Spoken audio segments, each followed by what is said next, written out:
ਬਠਿੰਡਾ ਦੀ green city ਦੀ ਅਪਾਰ ਸਫਲਤਾ ਤੋਂ ਬਾਅਦ ਹੁਣ ਪੇਸ਼ ਹੈ ਕਨ੍ਹਈਆਜ਼ ਗ੍ਰੀਨ ਸਿਟੀ, ਜਿੱਥੇ ਸਿਕਿਉਰਿਟੀ ਦੇ ਪੁਖਤਾ ਪ੍ਰਬੰਧ, ਖੁੱਲੀਆਂ ਸੜਕਾਂ, ਹਰਾ ਭਰਾ ਵਾਤਾਵਰਣ, ਬਿਜਲੀ ਦੀਆਂ ਅੰਡਰਗਰਾਉਂਡ ਤਾਰਾਂ ਅਤੇ ਖੂਬਸੂਰਤ ਫੁੱਲ ਪੌਦੇ। ਲੈਂਡਸਕੇਪਿੰਗ ਅਤੇ ਨਿਰਮਾਣ ਕਾਰਜ ਚੱਲ ਰਹੇ ਨੇ ਤੇਜ਼ੀ ਨਾਲ। ਇਸ ਤੋਂ ਪਹਿਲਾਂ ਕਿ ਸਾਰੇ ਪਲਾਟ ਬੁੱਕ ਹੋ ਜਾਣ, ਸੰਪਰਕ ਕਰੋ 8556002064 ਅਤੇ 8556602071। Box truck, commercial tractor trailer ਵੀ ਚਲਾਉਣੇ ਸਿਖਾਏ ਜਾਂਦੇ ਨੇ। ਇੱਥੇ ਨਾ ਸਿਰਫ ਪੰਜਾਬੀ, ਹਿੰਦੀ, ਅੰਗਰੇਜ਼ੀ, ਉਰਦੂ ਤੇ ਸਪੈਨਿਸ਼ ਵਿੱਚ ਗੱਲਬਾਤ ਕਰਨ ਦੀ ਸਹੂਲਤ ਹੈ, ਸਗੋਂ ਰਿਹਾਇਸ਼ ਦਾ ਵੀ ਪ੍ਰਬੰਧ ਹੈ। ਅੱਜ ਹੀ ਸੰਪਰਕ ਕਰੋ ਸਨੀ ਨੂੰ 5406560985 ਤੇ। जी हाँ, अकाल truck and trailer centre Winnipeg Canada ਜਿਹੜੇ ਹਰ ਤਰ੍ਹਾਂ ਦੀ ਮੇਜਰ ਤੇ minor truck and trailer repair ਕਰਦੇ ਹਨ, DOT ਸੇਫਟੀ ਇੰਸਪੈਕਸ਼ਨਸ ਕਰਦੇ ਹਨ। ਇਹ ਹਰ ਤਰ੍ਹਾਂ ਦੀ ਬ੍ਰੇਕਾਂ ਦੇ ਕੰਮ ਤੋਂ ਲੈ ਕੇ suspension, tyre installation, electric and diagnose, rebuild, transmission, differential ਤੇ ਕਲਚ ਜੌਬਸ, ਆਇਲ ਚੇਂਜ, ਹਰ ਇੱਕ ਕੰਮ ਬੜੀ ਤਸੱਲੀ ਨਾਲ ਕਰਦੇ हैं जी। ਇਹ MPI ਅਪਰੂਵਡ ਨੇ और हाँ, ਇਹ ਸੀਜ਼ਨਲ ਸਰਵਿਸਿਜ਼ ਵੀ ਪ੍ਰੋਵਾਈਡ ਕਰਦੇ हैं। 24 ਘੰਟੇ 7 ਦਿਨ ਦੀ ਸਰਵਿਸਿਜ਼ ਲਈ ਤੇ ਵਧੇਰੇ ਜਾਣਕਾਰੀ ਲਈ ਕਾਲ ਕਰੋ 204 459 2000 या फिर कॉल करो 204 777 0460। ਓਏ ਮੇਰੇ ਵੀਰ, ਮੈਨੂੰ ਬਸ ਇੱਕ ਗੱਲ ਦੱਸ ਦੇ ਵੀ ਆ ਜਿਹੜੀ ਤੂੰ ਟਰੈਵਲਿੰਗ ਕਰਦਾ ਤੇ ਉਹਦੇ ਤੋਂ ਬਾਅਦ ਫਰੈਸ਼ ਰਹਿਣਾ, ਇਹਦਾ ਰਾਜ਼ ਕੀ ਹੈ? ਇਹਦਾ ਰਾਜ਼ ਹੈ Arlington fuel stop. Arlington fuel stop 1801 pioneer street highway exit 208 ਤੇ, ਜਿੱਥੇ ਤੁਹਾਨੂੰ ਫ੍ਰੀ ਕਾਫੀ, free fax service, free truck parking, ਰੋਟੀ, ਠੇਕਾ, ਲਾਂਡਰੀ, ਸ਼ਾਵਰ ਤੇ ਟਰੱਕਾਂ ਦਾ ਹੋਰ ਵੀ ਸਾਮਾਨ ਆਸਾਨੀ ਨਾਲ ਮਿਲੇਗਾ। ਹੁਣੇ ਕਾਲ ਕਰੋ 360 652 6066 ਯਾਨੀ 3606526066। ਇਹ ਦੋ ਲੋਕੇਸ਼ਨਾਂ ਤੋਂ ਸੇਵਾਵਾਂ ਪ੍ਰਦਾਨ ਕਰਦੇ ਨੇ। Second location last hill travel centre 14814 ਐਲੋਮ street, last hills. Phone number 661 797 2354। ਉਹ ਯਾਰ ਕੀ ਸੁਪਨੇ ਦੇਖੇ ਸੀ ਕੈਨੇਡਾ ਆਉਣ ਤੋਂ ਪਹਿਲਾਂ? ਉਹ ਸੁਪਨੇ ਪੂਰੇ ਕਰਨੇ ਆ ਤਾਂ ਡ੍ਰੀਮ ਲਾਈਨਰ ਐਕਸਪ੍ਰੈਸ ਵਾਲਿਆਂ ਨੂੰ ਕਾਲ ਕਰ।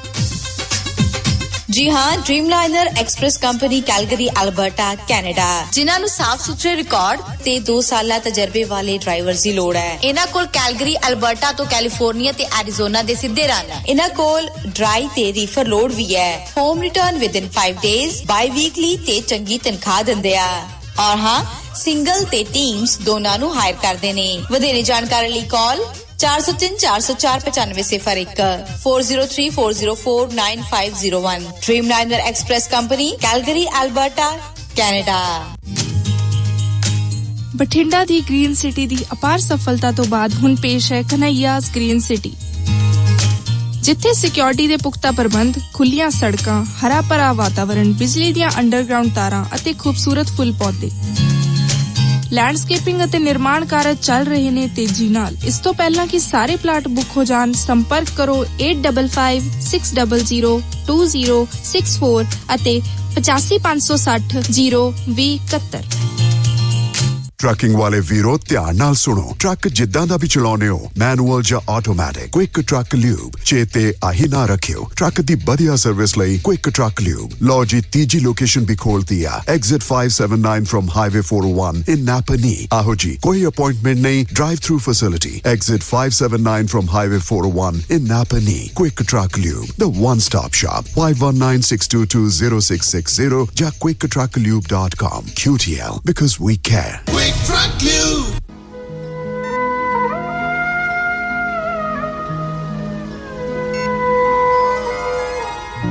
ਸ਼ਮਾਦਾਨ। ਦੋਸਤੋ, ਰੇਡੀਓ ਪੰਜਾਬ ਟੂਡੇ ਦੇ ਪ੍ਰੋਗਰਾਮ ਸ਼ਮਾਦਾਨ ਦੇ ਵਿੱਚ ਸਵਾਗਤ ਹੈ ਜੀ ਆਪ ਸਭ ਦਾ ਦਲਬੀਰ ਬਰਾੜ ਵੱਲੋਂ। ਅੱਜ ਦਿਨ ਸ਼ੁੱਕਰਵਾਰ, ਤਰੀਕ ਹੈ ਜੀ ਜਨਵਰੀ ਮਹੀਨੇ ਦੀ 7 ਤੇ ਸਮਾਂ ਹੋ ਗਿਆ ਜੀ 6:31 ਦਾ। ਤੇ ਤੁਸੀਂ ਰੇਡੀਓ ਪੰਜਾਬ ਟੂਡੇ ਦੇ ਪ੍ਰੋਗਰਾਮ ਸ਼ਮਾਦਾਨ ਵਿੱਚ ਬਠਿੰਡਾ ਸਟੂਡੀਓ ਤੋਂ ਮੇਰੇ ਨਾਲ ਜੁੜੇ ਹੋਏ ਹੋ। ਮੇਰੇ ਵੱਲੋਂ ਯਾਨੀ ਕਿ ਦਲਬੀਰ ਬਰਾੜ ਵੱਲੋਂ ਤੇ ਸਾਡੇ ਸੀਨੀਅਰ ਪੱਤਰਕਾਰ ਜਸਬੀਰ ਸਿੰਘ ਪੱਟੀ ਜੀ ਤੇ ਰੇਡੀਓ ਪੰਜਾਬ ਦੀ ਸਮੁੱਚੀ ਟੀਮ ਵੱਲੋਂ ਪਿਆਰ ਭਰੀ ਸਤਿ ਸ਼੍ਰੀ ਅਕਾਲ ਜੀ। ਉਮੀਦ ਕਰਦੇ ਹਾਂ ਦੇਸ਼ਾਂ ਵਿਦੇਸ਼ਾਂ ਦੇ ਵਿੱਚ ਰੇਡੀਓ ਪੰਜਾਬ ਟੂਡੇ ਦੇ ਸਰੋਤੇ ਆ ਜਿਹੜੇ ਉਹ ਆਨੰਦ ਮਾਣ ਰਹੇ ਹੋਣਗੇ ਜੀਵਨ ਦਾ, ਖੁਸ਼ੀਆਂ ਮਾਣ ਰਹੇ ਹੋਣਗੇ, ਤਰੱਕੀਆਂ ਕਰ ਰਹੇ ਹੋਣਗੇ ਤੇ ਸਮੇਂ 'ਚੋਂ ਸਮਾਂ ਕੱਢ ਕੇ ਰੇਡੀਓ ਪੰਜਾਬ ਟੂਡੇ ਦੇ ਪ੍ਰੋਗਰਾਮ ਜਿਹੜੇ ਆ ਉਹ ਬਿਲਕੁਲ ਜੀ ਸਾਡੇ ਨਾਲ ਸੁਣ ਰਹੇ ਹੋਣਗੇ। ਅਤੇ ਰੇਡੀਓ ਪੰਜਾਬ ਟੂਡੇ ਦੇ ਪ੍ਰੋਗਰਾਮ ਸ਼ਮਾਦਾਨ ਦੇ ਵਿੱਚ ਤੁਹਾਨੂੰ ਦੱਸ ਦਈਏ ਸੀਨੀਅਰ ਪੱਤਰਕਾਰ ਜਸਬੀਰ ਸਿੰਘ ਜੀ ਪੱਟੀ ਸਾਡੇ ਨਾਲ ਆ ਜੁੜੇ ਨੇ ਜੀ। ਤੇ ਜਸਬੀਰ ਸਿੰਘ ਜੀ ਪੱਟੀ ਸਾਹਿਬ, ਸਤਿ ਸ੍ਰੀ ਅਕਾਲ ਜੀ। ਮੇਰੇ ਵੱਲੋਂ ਵੀ ਆਪ ਜੀ ਦੇ ਸਾਰੇ ਸਰੋਤਿਆਂ ਨੂੰ ਸਤਿ ਸ਼੍ਰੀ ਅਕਾਲ। ਪੱਟੀ ਸਾਹਿਬ, ਪ੍ਰੋਗਰਾਮ ਸ਼ਮਾਦਾਨ ਦਾ ਪਹਿਲਾ ਹੀ ਸਵਾਲ ਆ। ਸੁਪਰੀਮ ਕੋਰਟ ਨੇ ਪ੍ਰਧਾਨ ਮੰਤਰੀ ਦੀ ਸੁਰੱਖਿਆ ਨੂੰ ਲੈ ਕੇ ਅਰਜ਼ੀ ਤੇ ਜਿਹੜੀ ਸੁਣਵਾਈ ਕੀਤੀ ਹੈ, ਕਿਸੇ ਸਿਟਿੰਗ ਜੱਜ ਕੋਲੋਂ ਜਾਂਚ ਕਰਾਉਣ ਦੀ ਬਜਾਏ NIA ਤੇ ਭਰੋਸਾ ਜਤਾਇਆ ਉਹਨਾਂ ਨੇ। ਅਗਲੀ ਸੁਣਵਾਈ 10 ਜਨਵਰੀ ਨੂੰ ਆ। ਇਹ ਕੀ ਹੋਰ ਅਪਡੇਟ ਨੇ ਜੀ ਇਹਦੇ ਬਾਰੇ? ਪ੍ਰਧਾਨ ਮੰਤਰੀ ਦੀ ਜਿਹੜੀ ਕਹੀ ਜਾ ਰਹੀ ਹੈ ਜੀ, ਉਹਨਾਂ ਨੂੰ ਜਾਨ ਬਚਾ ਕੇ ਗਏ ਨੇ, ਉਹਨਾਂ ਤੇ ਹਮਲਾ ਹੋ ਸਕਦਾ ਸੀ, ਬੜਾ ਕੁਝ ਕਿਹਾ ਵਾ। ਜਦੋਂ ਉਹਦੇ ਨੇੜੇ ਪਹੁੰਚੀ, ਉਹਦੀ ਪੂਰੀ ਆਪਾਂ ਪੜਤਾਲ ਕਰੀਏ ਤੇ ਇਹੋ ਜਿਹੀ ਕੋਈ ਗੱਲ ਲੱਭਦੀ ਨਹੀਂ ਜੀ। ਸਿਰਫ ਤੇ ਸਿਰਫ ਇਹ ਇੱਕ ਸਟੰਟਬਾਜ਼ੀ ਆ ਵੀ ਅਸੀਂ ਕਿਸੇ ਨਾ ਕਿਸੇ ਤਰੀਕੇ ਨਾਲ ਜੋ ਆਪਣੇ ਜਿਹੜੀ ਪੰਜਾਬ ਤੋਂ ਛੱਡ ਕੇ ਬਾਕੀ ਸਟੇਟ ਦੇ ਚਾਰ ਉੱਥੇ ਕੀ ਫਾਇਦਾ ਲੈ ਲਈਏ ਜੀ। ਮਤਲਬ ਹਰ ਇਸ਼ੂ ਨੂੰ ਜਿਹੜਾ ਇਵੈਂਟ ਮੈਨੇਜਰ ਬਣਾ ਕੇ ਪੇਸ਼ ਕਰਦੇ ਜੀ। ਬੜੇ ਵਧੀਆ ਪ੍ਰਧਾਨ ਮੰਤਰੀ ਸਾਹਿਬ ਇਵੈਂਟ ਮੈਨੇਜਰ ਨੇ ਜੀ। ਹੁਣ ਜਦੋਂ ਇਹਦੇ ਵਿੱਚ ਚੀਜ਼ ਸਾਹਮਣੇ ਆਓ ਵੀ ਸੁਪਰੀਮ ਕੋਰਟ ਨੇ ਕਿਹਾ, ਇੱਕ ਬਲਜਿੰਦਰ ਸਿੰਘ ਲਾਇਰ ਵਾਇਸ ਵਾਲੇ ਸੀ, ਉਹਨਾਂ ਨੇ ਕੇਸ ਪਾਇਆ ਸੀ ਪ੍ਰਧਾਨ ਮੰਤਰੀ ਸਾਹਿਬ ਜਿਹੜੇ ਹੁੰਦੇ ਆਪਣਾ ਦੌਰਾ ਛੱਡ ਕੇ ਆਏ ਨੇ, ਜਿਹੜਾ ਉਹਨਾਂ ਦੀ ਸਿਕਿਉਰਿਟੀ ਨੂੰ ਜਿਹੜਾ ਵਾ ਘਾਤ ਲੱਗੀ ਆ, ਉਹਦੀ ਜਾਂਚ ਜਿਹੜੀ ਆ ਸੁਪਰੀਮ ਕੋਰਟ ਆਪਣੇ ਲੈਵਲ ਤੇ ਕਰਾ ਜੀ। ਉਹਦੇ ਵਿੱਚ ਕੇਂਦਰ ਨੇ ਇੱਕ ਟੀਮ ਬਣਾਈ ਆ, 3 ਮੈਂਬਰੀ ਕਮੇਟੀ ਬਣਾਈ ਆ, ਇੱਕ ਬਣਾਈ ਆ ਬਕਾਇਦਾ ਤੌਰ ਤੇ ਆਪਣੇ ਪੰਜਾਬ ਨੇ 2 ਮੈਂਬਰੀ ਕਮੇਟੀ ਬਣਾਈ ਜੀ। ਦੋਵਾਂ ਕਮੇਟੀਆਂ ਨੂੰ ਬਕਾਇਦਾ ਤੌਰ ਤੇ ਸੁਪਰੀਮ ਕੋਰਟ ਨੇ ਇੰਨੀ ਗੱਲ ਕਹਿ ਦਿੱਤੀ ਹੈ ਵੀ ਭਾਈ ਤੁਸੀਂ ਇਹ ਜਿਹੜੀ ਹਾਲ ਦੀ ਕੜੀ ਸੋਮਵਾਰ ਤੱਕ ਜਿਹੜਾ 10 ਤਰੀਕ ਨੂੰ ਬੰਦ ਰੱਖੋ, 10 ਤਰੀਕ ਤੱਕ ਦੇਖਣਗੇ ਕੀ ਕਰਨਾ ਕੀ ਨਹੀਂ ਕਰਨਾ। ਤੇ ਸੁਪਰੀਮ ਕੋਰਟ ਦੇ ਨਾਲ ਹਾਈ ਕੋਰਟ ਨੂੰ ਇਨਵੋਲਵ ਕਰ ਲਿਆ ਜੀ। ਹਾਈ ਕੋਰਟ ਦੇ ਜਿਹੜੀ ਰਜਿਸਟਰਾਰ ਨੇ ਉਹਨਾਂ ਨੂੰ ਕਹਿ ਦਿੱਤਾ ਵੀ ਤੁਸੀਂ ਜਿਹੜਾ ਪੰਜਾਬ ਸਰਕਾਰ ਦੇ ਕੋਈ ਰਿਕਾਰਡ ਪਿਆ ਉਹਨਾਂ ਦੀ ਸਿਕਿਉਰਿਟੀ ਵਾਸਤੇ ਕੀਤੇ ਪ੍ਰਬੰਧਾਂ ਦਾ ਸਾਰਾ ਰਿਕਾਰਡ ਜ਼ਬਤ ਕਰ ਲਓ ਤਾਂ ਕਿ ਸੋਮਵਾਰ ਨੂੰ ਇਹ ਜਿਹੜਾ ਅਦਾਲਤ 'ਚ ਪੇਸ਼ ਕੀਤਾ ਜਾਵੇ ਜੀ। ਵੈਸੇ ਉਹਨਾਂ ਨੇ ਕਿਹਾ, ਜਦੋਂ ਪੰਜਾਬ ਸਰਕਾਰ ਦੇ ਐਡਵੋਕੇਟ ਜਨਰਲ ਇੰਨੀ ਗੱਲ ਕਹੀ ਵੀ ਤੁਸੀਂ ਜਿਹੜੀ ਆ ਕਿਸੇ ਵੀ ਸਿਟਿੰਗ ਜੱਜ ਤੋਂ ਇਨਕੁਆਇਰੀ ਕਰਾ ਸਕਦੇ ਹੋ ਜੀ। ਸੁਪਰੀਮ ਕੋਰਟ ਨੇ ਕਿਹਾ ਲੋੜ ਨਹੀਂ, ਇਹਦੀ ਜੇ ਇਨਕੁਆਇਰੀ ਕਰਾਵਾਂਗੇ ਤਾਂ ਅਸੀਂ MI ਤੇ ਕਰਾਵਾਂਗੇ, ਲੇਕਿਨ ਹਾਲ ਦੀ ਘੜੀ ਸੋਮਵਾਰ ਤੱਕ ਬਕਾਇਦਾ ਤੌਰ ਤੇ ਰੋਕ ਲਗਾ ਦਿੱਤੀ ਗਈ ਹੈ ਜੀ ਕਿ 10 ਤਰੀਕ ਨੂੰ ਅਸੀਂ ਇਹਦੇ ਤੇ ਦੁਬਾਰਾ ਜਾਂਚ ਕਰਾਵਾਂਗੇ, ਫਿਰ ਵਿਚਾਰ ਕਰਾਂਗੇ, ਦੋਵਾਂ ਤਰ੍ਹਾਂ ਨੇ ਫਿਰ ਗੱਲਾਂ ਸੁਣਾਂਗੇ ਤੇ ਉਹਨਾਂ ਗੱਲਾਂ ਸੁਣਨ ਤੋਂ ਬਾਅਦ ਜਿਹੜਾ ਅਸੀਂ ਫਿਰ ਅਗਲਾ ਫੈਸਲਾ ਕਰਾਂਗੇ ਕੀ ਕਰਨਾ ਕੀ ਨਹੀਂ ਕਰਨਾ ਜੀ। ਬਿਲਕੁਲ। ਤੇ ਜਿਹੜੀ ਟੀਮ ਹੈ ਉਹ 3 ਮੈਂਬਰੀ ਕਮੇਟੀ ਪੰਜਾਬ ਵੀ ਪੁੱਜ ਗਈ ਹੈ ਜੀ। ਪ੍ਰਧਾਨ ਮੰਤਰੀ ਦੀ ਸੁਰੱਖਿਆ ਵਿੱਚ ਜਿਹੜੀ ਅਣਗਹਿਲੀ ਹੋਈ ਸੀ, ਉਹਨੇ ਆਪਦੀ ਜਾਂਚ ਜਿਹੜੀ ਸ਼ੁਰੂ ਕਰਤੀ ਹੈ। ਇਹਦੇ ਨਾਲ ਹੀ ਮਿਲਦੀ ਜੁਲਦੀ ਹੈ ਕਿ ਉਹ ਅਲੱਗ ਤੋਂ ਕਰ ਰਹੇ ਜੀ? ਬਿਲਕੁਲ ਜੀ। ਉਹ ਜਿਹੜੀ ਟੀਮ ਜਿਹੜੀ ਪ੍ਰਧਾਨ ਮੰਤਰੀ ਸਾਹਿਬ ਦੀ ਜਿਹੜੀ ਜਾਂਚ ਕਰਨੀ ਜਿਹੜੀ ਪ੍ਰਧਾਨ ਮੰਤਰੀ ਸਾਹਿਬ ਨੇ ਬਣਾਈ, ਇੱਥੋਂ ਕੇਂਦਰ ਨੇ ਟੀਮ ਬਣਾਈ ਹੈ 3 ਮੈਂਬਰੀ ਕਮੇਟੀ ਜੀ। ਉਹਦੇ ਵਿੱਚ ਬਕਾਇਦਾ ਤੌਰ ਤੇ ਇਹਨਾਂ ਸ਼ਾਮਲ ਕੀਤਾ ਵਾ ਸਾਡੇ ਜਿਹੜੇ ਸੁਰੇਸ਼ ਡਾਇਰੈਕਟਰ ਜਿਹੜੇ ਸਾਡੇ ਹੈਗੇ ਨੇ ਆਪਣੇ ਸਕੱਤਰ ਸੁਰੱਖਿਆ ਹੈਗੇ ਨੇ ਸੁਧੀਰ ਸਕਸੈਨਾ ਜੀ, ਉਹਨਾਂ ਦੀ ਅਗਵਾਈ ਹੇਠ 3 ਮੈਂਬਰੀ ਕਮੇਟੀ ਬਣੀ। ਇਹਦੇ ਵਿੱਚ ਜਿਹੜੀ ਆ IB ਦੇ ਜੁਆਇੰਟ ਡਾਇਰੈਕਟਰ ਬਲਬੀਰ ਸਿੰਘ ਤੇ ਸਪੈਸ਼ਲ ਪ੍ਰੋਟੈਕਸ਼ਨ ਗਰੁੱਪ ਦੇ SCPC ਜਿਹੜੇ IG S ਸੁਰੇਸ਼ ਸ਼ਾਮਲ ਕੀਤੇ ਗਏ ਨੇ ਜੀ। ਇਹ ਜਾ ਕੇ ਜਾਂਚ ਕਰ ਰਹੇ ਨੇ। ਅੱਜ ਉੱਥੇ ਡੀਨ ਪਹੁੰਚ ਗਿਆ, ਉਹ ਬਕਾਇਦਾ ਤੌਰ ਤੇ ਸੈਨੀਵਾਲਾ ਵੀ ਗਿਆ ਤੇ ਉਸ ਪੁਲ ਤੇ ਜਿਹੜਾ ਵਗਾ ਉੱਤੇ ਵੀ ਗਿਆ ਜਿੱਥੇ ਜਾ ਕੇ ਉਹਨਾਂ ਦਾ ਕਾਫਲਾ ਵਾਪਸ ਆਇਆ ਸੀਗਾ ਜੀ। ਲੇਕਿਨ ਸਵਾਲ ਇਹ ਪੈਦਾ ਹੁੰਦਾ ਵੀ ਉੱਥੇ ਤੇ ਕਿਸਾਨ ਹੈਗੇ ਹੀ ਨਹੀਂ ਸੀਗੇ। ਕਿਸਾਨ ਤੇ ਉਹਨਾਂ ਤੋਂ ਘੱਟੋ ਘੱਟ 1 ਕਿਲੋਮੀਟਰ ਦੂਰ ਸੀਗੇ ਜੀ। ਤੇ ਇਸ ਕਰਕੇ ਜਾਂਚ ਤੁਸੀਂ ਬਚਾ ਕਰ ਲਓ ਜਿਹੜੀ ਵੀ ਕਰਨੀ ਆ, ਲੇਕਿਨ ਇਹਨੂੰ ਜਿਹੜਾ ਵਾ ਮੈਰਿਟ ਤੇ ਜੇ ਕੀਤਾ ਜਾਵੇ ਤੇ ਬਹੁਤ ਵਧੀਆ ਗੱਲ। ਜੇ ਮੈਰਿਟ ਤੇ ਨਾ ਕੀਤਾ ਗਿਆ, ਪੋਲੀਟੀਕਲ ਮਾਈਲੇਜ ਦੀ ਕੋਸ਼ਿਸ਼ ਕੀਤੀ ਤੇ ਇਹਦੇ ਸਿੱਟੇ ਮਾੜੇ ਨਿਕਲਣ ਜੀ। ਕਿਉਂ ਪੰਜਾਬ ਦੇ ਵਿੱਚ ਵੀ ਜਿਹੜੀ ਗੜਬੜ ਹੋਈ ਸੀ ਉਦੋਂ ਇਸੇ ਕਰਕੇ ਕੀਤੀ ਗਈ ਸੀ ਵੀ ਇੰਦਰਾ ਗਾਂਧੀ ਨੇ ਜਿਹੜੀ ਸੀ ਧੱਕੇ ਬੜੇ ਕੀਤੇ ਸੀ ਜੀ। ਮੋਦੀ ਜੀ ਜੇ ਉੱਥੇ ਗਏ ਤੇ ਮੋਦੀ ਜੀ ਦਾ ਪ੍ਰੋਗਰਾਮ ਬਕਾਇਦਾ ਤੌਰ ਤੇ ਈਵਨ ਜਹਾਜ਼ ਜਿਹੜਾ ਵਾ ਬਕਾਇਦਾ ਤੌਰ ਤੇ ਰਾਸ਼ਟਰਪਤੀ ਅਮਰੀਕਾ ਦੇ ਉਹਦੇ ਬਰਾਬਰ ਦਾ ਜਹਾਜ਼ ਉਹਨਾਂ ਕੋਲ ਜੀ।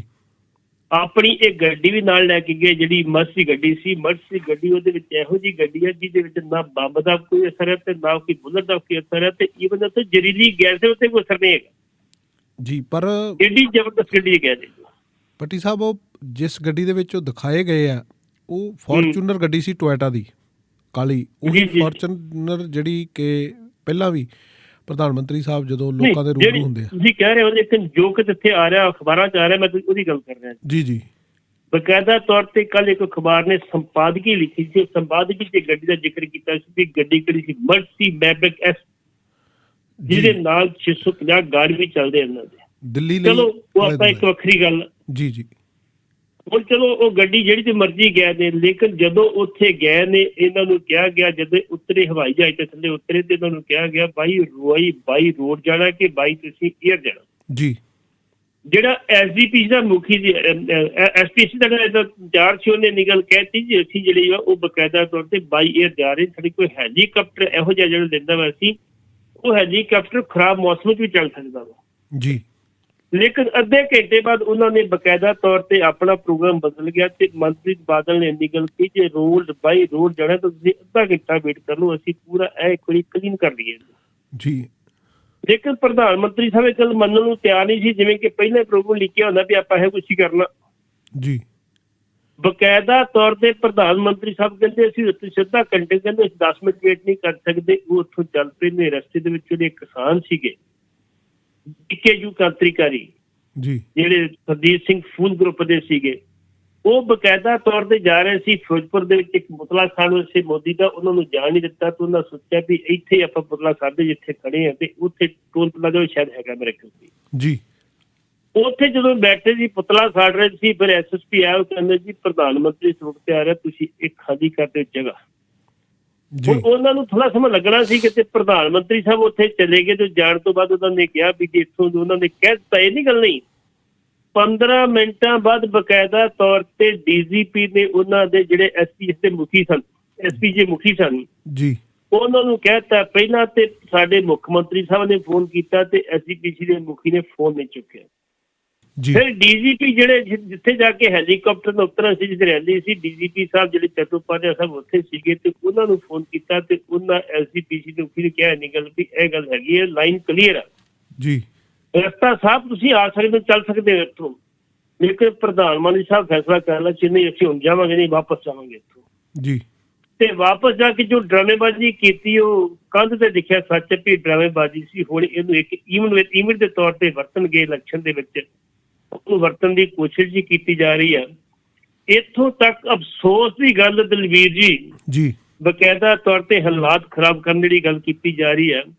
ਇਹਨਾਂ ਦੇ ਇੱਕ ਜਿਹੜਾ ਵਾ ਇੱਕ ਉੱਤਰ ਪ੍ਰਦੇਸ਼ ਦਾ ਬਿਠੂਰ ਇਲਾਕਾ, ਉੱਥੋਂ ਇਹਨਾਂ ਦਾ ਭਾਜਪਾ ਵਿਧਾਇਕ ਆ ਅਭਿਜੀਤ ਸਿੰਘ ਸਾਂਗਾ ਜੀ, ਉਹਨੇ ਕੀ ਕਿਹਾ, ਉਹ ਕਹਿੰਦਾ ਇੰਦਰਾ ਗਾਂਧੀ ਸਮਝਣ ਦੀ ਭੁੱਲ ਨਾ ਕਰਨਾ ਜੀ, ਸ਼੍ਰੀ ਨਰਿੰਦਰ ਦਮੋਦਰ ਦਾਸ ਨਾਮ ਹੈ, ਲਿਖਣ ਨੂੰ ਕਾਗਜ਼ ਤੇ ਪੜ੍ਹਨ ਨੂੰ ਇਤਿਹਾਸ ਨਹੀਂ ਮਿਲੇਗਾ। ਇਹ ਵਿਅਕਤੀ ਇੰਦਰਾ ਗਾਂਧੀ ਦੀ ਹੱਥੇ ਨਾਲ ਜੋੜ ਕੇ ਸਿੱਖ ਭਾਈਚਾਰੇ ਨੂੰ ਕਹਿ ਰਿਹਾ ਜੀ, ਗਲਤੀ ਨਾ ਕਰ ਫੈਸਲਾ, ਅਸੀਂ ਤਾਂ ਨਸਲ ਖਤਮ ਕਰ ਦੇਵਾਂਗੇ। ਇੱਥੇ ਬਸ ਨਹੀਂ ਕੀਤੀ, ਜਿਹੜਾ ਇਹਨਾਂ ਦਾ ਬਕਾਇਦਾ ਤੋਂ ਤੇ ਭਾਜਪਾ ਦਾ ਜਨਰਲ ਸਕੱਤਰ CT ਰਵੀ ਆ ਜੀ, ਉਹ ਇਸ ਤੋਂ ਅੱਗੇ ਲੰਘ ਗਿਆ। ਉਹਨੇ ਜਿਹੜੇ ਅਨੁਰਾਗ ਠਾਕੁਰ ਨੇ ਇਲੈਕਸ਼ਨ ਗਿਆ ਸੀ ਨਾ, ਦੇਸ਼ ਕੇ ਗਜ਼ਾਰੋਂ ਕੋ ਗੋਲੀ ਮਾਰੋ, ਇਹ ਅੱਗੇ ਗਾਲ ਕੱਢੀ ਸੀ ਬਕਾਇਦਾ ਤੌਰ ਤੇ, ਉਹਨੇ ਉਹ ਸ਼ਬਦ ਯੂਜ਼ ਕੀਤੇ ਨੇ ਇੱਥੇ ਜੀ। ਇੱਥੋਂ ਤੱਕ ਵੀ ਨਹੀਂ ਗੱਲ ਖਤਰੇ, ਇੱਥੋਂ ਤੱਕ ਗੱਲ ਨਹੀਂ ਰਹੀ। ਜੀ ਨਿਊਜ਼ ਜਿਹਨੂੰ ਅਸੀਂ ਆਮ ਤੌਰ ਤੇ ਇਹਨਾਂ ਦਾ ਗੋਦੀ ਤੇ ਮੋਦੀ ਮੀਡੀਆ ਕਹਿੰਦੇ ਆ ਜੀ, ਉਹਨਾਂ ਦੇ ਸੁਧੀਰ ਨਾਂ ਦਾ ਇੱਥੋਂ ਤੱਕ ਕਹਿ ਦਿੱਤਾ ਕਿ ਜਿਹੜਾ ਪਾਕਿਸਤਾਨ ਤੋਂ, ਪੰਜਾਬ ਤੋਂ ਪਾਕਿਸਤਾਨ ਤੇ ਚੰਨੀ ਤੋਂ ਨਵਾਜ਼ ਸ਼ਰੀਫ ਚੰਗਾ ਵਾ। ਕਿੱਥੇ ਜਾ ਕੇ ਗੱਲ ਕਹੀ, ਠੀਕ ਕਿਹਾ ਇਹਨਾਂ ਨੇ ਜੀ। ਫਿਰ ਨਵਾਜ਼ ਸ਼ਰੀਫ ਪ੍ਰਧਾਨ ਮੰਤਰੀ ਹੁੰਦਾ ਸੀ, ਜਾਂਦੇ ਤੇ ਬਿਰਿਆਨੀ ਜਦੋਂ ਮਰਜ਼ੀ ਖਾ ਕੇ ਉਹਨਾਂ ਕੋਲ ਆ ਜਾਂਦੇ ਸਨ ਜੀ। ਇਸ ਕਰਕੇ ਪੰਜਾਬ ਦੇ ਜਿਹੜੇ ਕਿਸਾਨ ਲੋਕ ਉਹ ਵੀ ਇਹ ਨਹੀਂ ਕਹਿੰਦੇ ਵੀ ਸਾਡਾ ਪ੍ਰਧਾਨ ਮੰਤਰੀ ਦੇ ਕਾਬਜ਼ ਰੋਕਣ ਦਾ ਕੋਈ ਪ੍ਰੋਗਰਾਮ ਨਹੀਂ ਸੀਗਾ। ਜਿਹੜੇ ਸਾਡੇ ਤੇ ਦੋਸ਼ ਲੱਗਦੇ ਆ ਵੀ ਇਹਨਾਂ ਦੇ ਜਿਹੜੇ ਲੋਕ ਇੱਥੇ ਆਰਸ਼ਣ ਰੋਕਿਆ, ਅਸੀਂ ਰੋਕਿਆ ਨਹੀਂ। ਉਹਨਾਂ ਲੋਕਾਂ ਨੂੰ ਅਸੀਂ ਇਹ ਜ਼ਰੂਰ ਜਾਣੂ ਕਰਾਇਆ ਵੀ ਭਾਈ ਤੁਸੀਂ ਪ੍ਰਧਾਨ ਮੰਤਰੀ ਦੇ ਲਈ ਰੈਲੀ ਤੇ ਚੱਲਿਓ, ਜੀ ਸਦਕੇ ਜਾਓ ਜੀ। ਲੇਕਿਨ ਜਿਹੜੇ ਪੰਜਾਬ ਦੇ 700 ਤੋਂ ਵਧੇਰੇ ਕਿਸਾਨ ਸ਼ਹੀਦ ਹੋ ਗਏ, ਉਹਨਾਂ ਦਾ ਵੀ ਹਿਸਾਬ ਕਿਤਾਬ ਜ਼ਰੂਰ ਮੋਦੀ ਸਾਹਿਬ ਨੂੰ ਪੁੱਛੇ ਜਾ ਕੇ ਵੀ ਇਹ ਕੀ ਹੈ ਕੀ ਨਹੀਂ ਹੈ। ਅਗਲੀ ਗੱਲ ਜਿਹੜੀ ਸਭ ਤੋਂ ਵੱਡੀ ਗੱਲ ਹੈ ਜੀ ਦਲਜੀਤ ਜੀ, ਆਮ ਤੌਰ ਤੇ ਜਿਹੜਾ VIP ਨਾ ਆਵੇ ਤੇ ਇੰਨੀ ਰੈਲੀ ਪੋਸਟਪੋਨ ਨਹੀਂ ਕੀਤੀ ਜਾਂਦੀ ਕਦੀ ਵੀ। ਰੈਲੀ ਹੁੰਦੀ ਆ, ਦੂਸਰੀ ਕਿਤਾਬ ਦੇ ਜਿਹੜੇ ਲੀਡਰ ਉਹ ਰੈਲੀ ਕਰਦੇ ਆ। ਹੁਣ ਰੈਲੀ ਦੇ ਵਿੱਚ 70,000 ਤੁਸੀਂ ਕੁਰਸੀ ਲਾਈ ਤੇ ਅਸੀਂ ਨਹੀਂ ਕਹਿ ਰਹੇ, ਮੁੱਖ ਮੰਤਰੀ ਕਹਿ ਰਿਹਾ ਉੱਥੇ ਬੰਦਾ 700 ਨਹੀਂ ਸੀ ਜੀ। ਜੋਤ ਸਿੰਘ ਸਿੱਧੂ ਕਹਿ ਗਿਆ, ਕੈਪਟਨ ਅਮਰਿੰਦਰ ਸਿੰਘ ਜਦ ਨਵਾਂ ਮੁਸਲਮਾਨ ਬਣਿਆ, ਜੋ ਨਵਾਂ ਮੁਸਲਮਾਨ ਤੋਂ ਉੱਚੀ ਮੰਗ ਦਿੰਦਾ ਉਦੋਂ ਜੀ, ਤੇ ਨਵਾਂ ਉਹਨਾਂ ਪਾਰਟੀ ਬਦਲੀ, ਕਾਂਗਰਸ ਤੋਂ ਭਾਜਪਾ ਜੇ ਗਏ ਤੇ ਉਹ ਖਾਲੀ ਕੁਸ਼ਨ ਸੰਬੋਧਨ ਕਰਦੇ ਰਹੇ ਚਲੋ ਮੰਨ ਲਿਆ ਸੀ ਪ੍ਰਧਾਨ ਮੰਤਰੀ ਸਾਹਿਬ ਨਹੀਂ ਗਏ ਤੇ ਫਿਰ ਰੈਲੀ ਕਿਉਂ ਨਹੀਂ ਹੋਈ, ਲੋਕ ਕਿਉਂ ਨਹੀਂ ਆਏ? ਕਾਰਨ ਸਿਰਫ ਇਹ ਹੈ, ਇਹਦੇ ਵਿੱਚ ਕਈ ਗੱਲਾਂ ਦਿਸਦੀਆਂ ਨੇ। ਪ੍ਰਧਾਨ ਮੰਤਰੀ ਸਾਹਿਬ ਨੇ ਇੱਕ ਜਿਹੜਾ ਡਰਾਮਾ ਕਰਨਾ ਸ਼ੁਰੂ ਕਰਤਾ, ਦੂਸਰਾ ਰੈਲੀ 'ਚ ਬੰਦੇ ਦੀ ਇਨਫੋਰਮੇਸ਼ਨ ਹੈਗੀ ਸੀ, ਉਹਦਾ ਇੱਕ ਡਰਾਮਾ ਕਰਕੇ ਮੁੜਨਾ ਸੀ, ਮੁੜ ਆਏ। ਕਿਉਂਕਿ ਜਦੋਂ ਮਨਪ੍ਰੀਤ ਬਾਦਲ ਕਹਿੰਦਾ ਸਾਨੂੰ ਅੱਧਾ ਘੰਟਾ ਦੇ ਦਿਓ, ਅਸੀਂ ਸੜਕ ਬਿਲਕੁਲ ਸਾਰੀ ਰਸਤਾ ਖਾਲੀ ਕਰ ਦਈਏ, ਪੂਰੇ ਪ੍ਰੋਪਰ ਪ੍ਰਬੰਧ ਕਰ ਦਈਏ, ਕਿਉਂਕਿ ਤੁਹਾਡਾ ਜਿਹੜਾ ਅਸੀਂ ਜਾਣ ਦਾ ਪ੍ਰੋਗਰਾਮ ਹੈਗਾ ਸੀਗਾ ਬਾਈ ਏਅਰ। ਕਿਉਂਕਿ ਅਸੀਂ ਪਹਿਲਾਂ ਪੁੱਛਿਆ ਨਾ SPG ਵਾਲਿਆਂ ਨੂੰ, ਕਹਿੰਦੇ ਜੀ ਵੇਖੋ ਸਾਡੇ ਕੋਲ ਹੈਲੀਕਾਪਟਰ ਜਿਹੜਾ ਉਹ ਖਰਾਬ ਮੌਸਮ ਵਿੱਚ ਚੱਲ ਸਕਦਾ ਜੀ, ਜੇ ਉਹ ਹੈਲੀਕਾਪਟਰ ਹੈਗਾ ਤੇ ਫਿਰ ਤੁਸੀਂ ਬਾਈ ਏਅਰ ਕਿਉਂ ਨਹੀਂ ਗਏ ਉੱਥੇ? ਬਕਾਇਦਾ ਤੌਰ ਤੇ 3 ਵੱਖਰੇ ਹੈਲੀਪੈਡ ਬਣਾਏ ਗਏ ਨੇ ਵਾਸਤੇ ਕਿ ਜੇ ਕਿਤੇ ਕੋਈ ਪ੍ਰੋਬਲਮ ਆਵੇ ਦੂਜੇ ਤੇ ਨਹੀਂ ਤੀਜੇ ਤੇ ਉੱਤਰ ਜਾਵੇ। ਤੇ ਇਹ ਇੱਕ ਸਾਜ਼ਿਸ਼ ਸੀਗੀ, ਸਾਜ਼ਿਸ਼ ਨੰਗੀ ਹੋ ਰਹੀ ਹੈ, ਸਾਜ਼ਿਸ਼ ਨੰਗੀ ਹੋ ਜਾਏਗੀ। ਅਸੀਂ ਕਹਿੰਦੇ ਜੇ ਸੁਪਰੀਮ ਕੋਰਟ ਦੀ ਬਕਾਇਦਾ ਨਿਗਰਾਨੀ ਹੇਠ ਜਾਂਚ ਹੋਏਗੀ ਤੇ ਫਿਰ ਸੱਚ ਦਾ ਸੱਚ ਤੇ ਝੂਠ ਦਾ ਝੂਠ ਸਾਹਮਣੇ ਆ ਜਾਏਗਾ। ਕਿਤੇ ਅਣਗਹਿਲੀ ਕਿਸਾਨਾਂ ਵੱਲੋਂ ਵੀ ਹੋਈ ਹੈ, ਅਸੀਂ ਇਹ ਨਹੀਂ ਕਹਿੰਦੇ ਨਹੀਂ ਹੋਈ, ਉਹਨਾਂ ਵੱਲੋਂ ਵੀ ਹੋਈ, ਅਣਗਹਿਲੀ ਹੋਈ ਹੈ, ਲੇਕਿਨ ਜਾਣ ਬੁੱਝ ਕੇ ਕੁਛ ਨਹੀਂ ਕੀਤਾ। ਪ੍ਰਧਾਨ ਮੰਤਰੀ ਲੋਕਾਂ ਨੇ ਕੋਈ ਗੱਲ ਨਹੀਂ ਕੀਤੀ ਉਹਨਾਂ ਨੇ। ਅੱਜ ਵੀ ਤੁਸੀਂ ਸੁਰਜੀਤ ਸਿੰਘ ਫੂਲ ਦਾ ਬਿਆਨ ਬੋਲੋਗੇ ਤਾਂ ਸਾਡਾ ਕੋਈ ਇਰਾਦਾ ਹੀ ਨਹੀਂ ਸੀ ਇਹੋ ਜਿਹਾ ਜੀ। ਅਸੀਂ ਸਿਰਫ ਇਹ ਜਾਣੂ ਕਰਾਉਣ ਆਏ ਸੀ ਵੀ ਸਾਡੇ 700 ਕਿਸਾਨ ਸ਼ਹੀਦ ਹੋਏ, ਭਾਈ ਉਹਨਾਂ ਦਾ ਵੀ ਖਿਆਲ ਕਰ ਲਓ, ਬਾਕੀ ਸਾਡੀ ਕੋਈ ਗੱਲ ਨਹੀਂ ਸੀ। ਬਾਕੀ ਜਿਹੜੇ ਮੰਗਾਂ ਰਹਿ ਗਈਆਂ ਸੀਗੀਆਂ ਉਹਦੀ ਬਾਬਤ ਅਸੀਂ ਆਏ ਸੀ ਵੀ ਤੁਸੀਂ ਕਿਹਾ ਸੀ ਕੇਸ ਵਾਪਸ ਲਵੇਂਗੇ, ਤੁਸੀਂ ਕੇਸ ਅਜੇ ਤੱਕ ਵਾਪਸ ਨਹੀਂ ਲਏ। ਤੁਸੀਂ ਕਿਹਾ ਮੁਆਵਜ਼ਾ ਦੇਵਾਂਗੇ, ਮੁਆਵਜ਼ਾ ਅਜੇ ਤੱਕ ਕਿਸੇ ਨੂੰ ਮਿਲੇ ਜੇ ਕਿਸਾਨ ਸ਼ਹੀਦ ਹੋਏ ਨੇ। ਇਹੋ ਜਿਹੀਆਂ ਮੰਗਾਂ ਨਜ਼ਰੀਆਂ ਹੈਗੀਆਂ ਸੀ। ਜਿਹੜਾ ਬਿਜਲੀ ਬਿੱਲ ਸੀ ਕਿ ਉਹਦੇ ਬਾਰੇ ਤੁਸੀਂ ਜਿਸ ਨੂੰ ਕੋਈ ਪ੍ਰੋਪਰ ਜਵਾਬ ਨਹੀਂ ਦਿੱਤਾ। ਫਿਰ ਪਰਾਲੀ ਸਾਡ ਵਾਲੀ ਧਾਰਾ 14-15 ਜਿਹੜੀ ਉਹਨੂੰ ਕਾਪੀ ਦੇ ਦਿਓ ਕਿ ਤੁਸੀਂ ਉਹਦੀ ਕਿਸਾਨਾਂ ਨੂੰ ਬਾਹਰ ਕੱਢ ਦਿੱਤਾ ਵਾ, ਇਹ ਮੰਗਾਂ ਕੀਤੀਆਂ। ਉਹਦੇ ਵਿੱਚ ਕਿਸਾਨ ਮਜ਼ਦੂਰ ਸੰਘਰਸ਼ ਕਮੇਟੀ ਜਿਹੜੀ ਆ ਇੱਕ ਦਿਨ ਰਾਤ ਬਕਾਇਦਾ ਤੌਰ ਤੇ ਪੁਲਿਸ ਅਧਿਕਾਰੀਆਂ ਦੀ ਤੇ ਉਹਨਾਂ ਦੀ ਗੱਲਬਾਤ ਚੱਲਦੀ ਰਹੀ ਤੇ ਪੁਲਿਸ ਇੰਨੀ ਤੰਗ ਆ ਗਈ ਸੀ, ਉਹਨਾਂ ਮੁੱਖ ਮੰਤਰੀ ਕਹਿਤਾ ਵੀ ਡਾਂਗਾਂ ਦਾ ਪਾਸੇ ਕਰਦੀ। ਉਹਨਾਂ ਬਿਲਕੁਲ ਨਹੀਂ, ਕਿਸੇ ਦੁਕਾਨ ਨੂੰ ਡਾਂਗ ਨਹੀਂ, ਚਪੇੜ ਵੀ ਨਹੀਂ ਮਾਰਨੀ ਕਿਸੇ ਨੂੰ। ਆਪਾਂ ਬਿਲਕੁਲ ਸ਼ਾਂਤਮਈ ਤਰੀਕੇ ਨਾਲ ਪਿਆਰ ਨਾਲ ਉਠਾਉਣਾ ਵਾ। ਕਿਉਂ? ਕਿਸਾਨਾਂ ਤੇ ਉਸ ਟਾਈਮ ਦੇ ਉੱਤੇ ਜੇ ਕੋਈ ਇਹੋ ਜਿਹੀ ਗੱਲ ਹੁੰਦੀ ਤੇ ਹਾਲਾਤ ਹੋਰ ਵਿਗੜ ਸਕਦੇ ਸੀ। ਫਿਰ ਕਿਸਾਨ ਜਥੇਬੰਦ ਹੋ ਕੇ ਕਾਰਵਾਈ ਕਰਦੇ ਜੀ। ਇਹਦੇ ਵਿੱਚ ਤੁਸੀਂ ਵੇਖੋ ਬਕਾਇਦਾ ਤੌਰ ਤੇ ਅੱਜ ਜਿਹੜਾ ਬਿਆਨ ਦਿੱਤਾ ਹੈ ਨਾ ਸਾਡੇ ਕਿਸਾਨਾਂ ਨੇ, ਉਹਦੇ ਵਿੱਚ ਕਿਸਾਨ ਸ਼ਾਮਲ ਨੇ, ਬਲਬੀਰ ਸਿੰਘ ਰਾਜੇਵਾਲ ਸ਼ਾਮਲ ਹੈ, ਡਾਕਟਰ ਦਰਸ਼ਨਪਾਲ ਸ਼ਾਮਲ ਹੈ, ਜੋਗਿੰਦਰ ਸਿੰਘ ਗੁਰਾਹਾ ਸ਼ਾਮਲ ਹੈ, ਜਗਜੀਤ ਸਿੰਘ ਢੱਲੇਵਾਲ ਸ਼ਾਮਲ ਹੈ ਜੀ, ਗੁਰਨਾਮ ਸਿੰਘ ਚਲੂਨੀ ਸ਼ਾਮਲ ਹੈ, ਹਨਨ ਮੌਲਾ ਸ਼ਾਮਲ ਹੈ, ਸ਼ਿਵ ਕੁਮਾਰ ਕੱਕਾ ਜਿਹੜੇ ਮੱਧ ਪ੍ਰਦੇਸ਼ ਵਾਲੇ ਉਹ ਸ਼ਾਮਲ ਨੇ, ਜੋਧਵੀਰ ਜਿਹੜੇ ਯੂਪੀ ਤੋਂ ਸ਼ਾਮਲ ਨੇ, ਜੋਗਿੰਦਰ ਯਾਦਵ ਜਿਹੜੇ ਹਰਿਆਣਾ ਸ਼ਾਮਲ ਨੇ ਜੀ। ਇਹਨਾਂ ਨੇ ਬਕਾਇਦਾ ਇਹ ਨਿਯਮ ਕਹੀ ਕਿ ਜਿਹੜਾ ਸੰਯੁਕਤ ਕਿਸਾਨ ਮੋਰਚਾ ਆਸ ਕਰਦਾ ਕਿ ਪ੍ਰਧਾਨ ਮੰਤਰੀ ਗੈਰ ਜ਼ਿੰਮੇਵਾਰਾਨਾ ਬਿਆਨ ਨਾ ਦੇ ਜੀ ਤੇ ਰੈਲੀ ਦੀ ਸਫਲਤਾ ਨੂੰ ਲਗਾਉਣ ਲਈ ਪ੍ਰਧਾਨ ਮੰਤਰੀ ਕਿਸੇ ਤਰ੍ਹਾਂ ਆਪਣੀ ਜਾਨ ਬਚਾਉਣ ਦਾ ਬਹਾਨਾ ਲਗਾ ਕੇ ਪੰਜਾਬ ਦੇ ਕਿਸਾਨ ਅੰਦੋਲਨ ਨੂੰ ਬਦਨਾਮ ਕਰਨ ਦੀ ਕੋਸ਼ਿਸ਼ ਕੀਤੀ ਜਾ ਰਹੀ ਹੈ। ਇਹ ਮੰਦਭਾਗੀ ਗੱਲ ਆ, ਇਹ ਨਹੀਂ ਹੋਣਾ ਚਾਹੀਦਾ। ਸਾਡੀ ਲੜਾਈ ਤੁਹਾਡੇ ਨਾਲ ਸ਼ਾਂਤ ਵੀ ਹੈ, ਉਹ ਗਾਂਹ ਵੀ ਚੱਲਦੀ ਰਹੇਗੀ। ਸਾਡਾ ਕੋਈ ਇਹੋ ਜਿਹਾ ਕੋਈ ਪ੍ਰੋਗਰਾਮ ਨਹੀਂ ਕੋਈ ਹੱਲਬਾਜ਼ੀ ਕਰਨ ਦਾ, ਕੋਈ ਹਿੱਸੇ ਕਾਰਵਾਈ ਕਰਨ ਦਾ। ਇਹਦੇ ਕਰਕੇ ਪ੍ਰਧਾਨ ਜਿਹੜਾ ਬਿਆਨ ਦਿੱਤਾ ਕਿਸਾਨਾਂ ਨੇ ਬਹੁਤ ਚੰਗਾ ਕੀਤਾ ਔਰ ਸਮੇਂ ਸਿਰ ਦਿੱਤਾ, ਤਾਂ ਕਿ ਜਿੱਥੇ ਪ੍ਰਧਾਨ ਮੰਤਰੀ ਦਾ ਬਿਆਨ ਛਪੇਗਾ ਉੱਥੇ ਬਰਾਬਰ ਤੇ ਇਹ ਵੀ ਬਿਆਨ ਛਪੂਗਾ। ਤੇ ਮੈਂ ਸੋਚਦਾ ਵੀ ਜੇ ਆਪਾਂ ਪਿਛਲਾ ਲੋਕਾਂ ਚ ਥੋੜਾ ਜਿਹਾ ਕਰ ਲਈਏ ਚੰਗੀ ਗੱਲ ਆ ਜੀ। ਬਿਲਕੁਲ ਬਿਲਕੁਲ। ਜੇ ਪ੍ਰਧਾਨ ਮੰਤਰੀ ਸਾਹਿਬ ਇਹ ਗੱਲ ਕਹਿੰਦੇ ਆ, ਤੁਹਾਨੂੰ ਇਸ ਗੱਲ ਦਾ ਪਤਾ ਹੋਏਗਾ ਇੰਦਰਾ ਗਾਂਧੀ ਸੀ ਜੀ 8 ਫਰਵਰੀ 1967 ਨੂੰ ਇੰਦਰਾ ਗਾਂਧੀ ਉੜੀਸਾ ਜਾਂਦੀ ਆ, ਉੱਥੇ ਇੱਕ ਜਲਸੇ ਨੂੰ ਸੰਬੋਧਨ ਕਰਦੀ ਜੀ।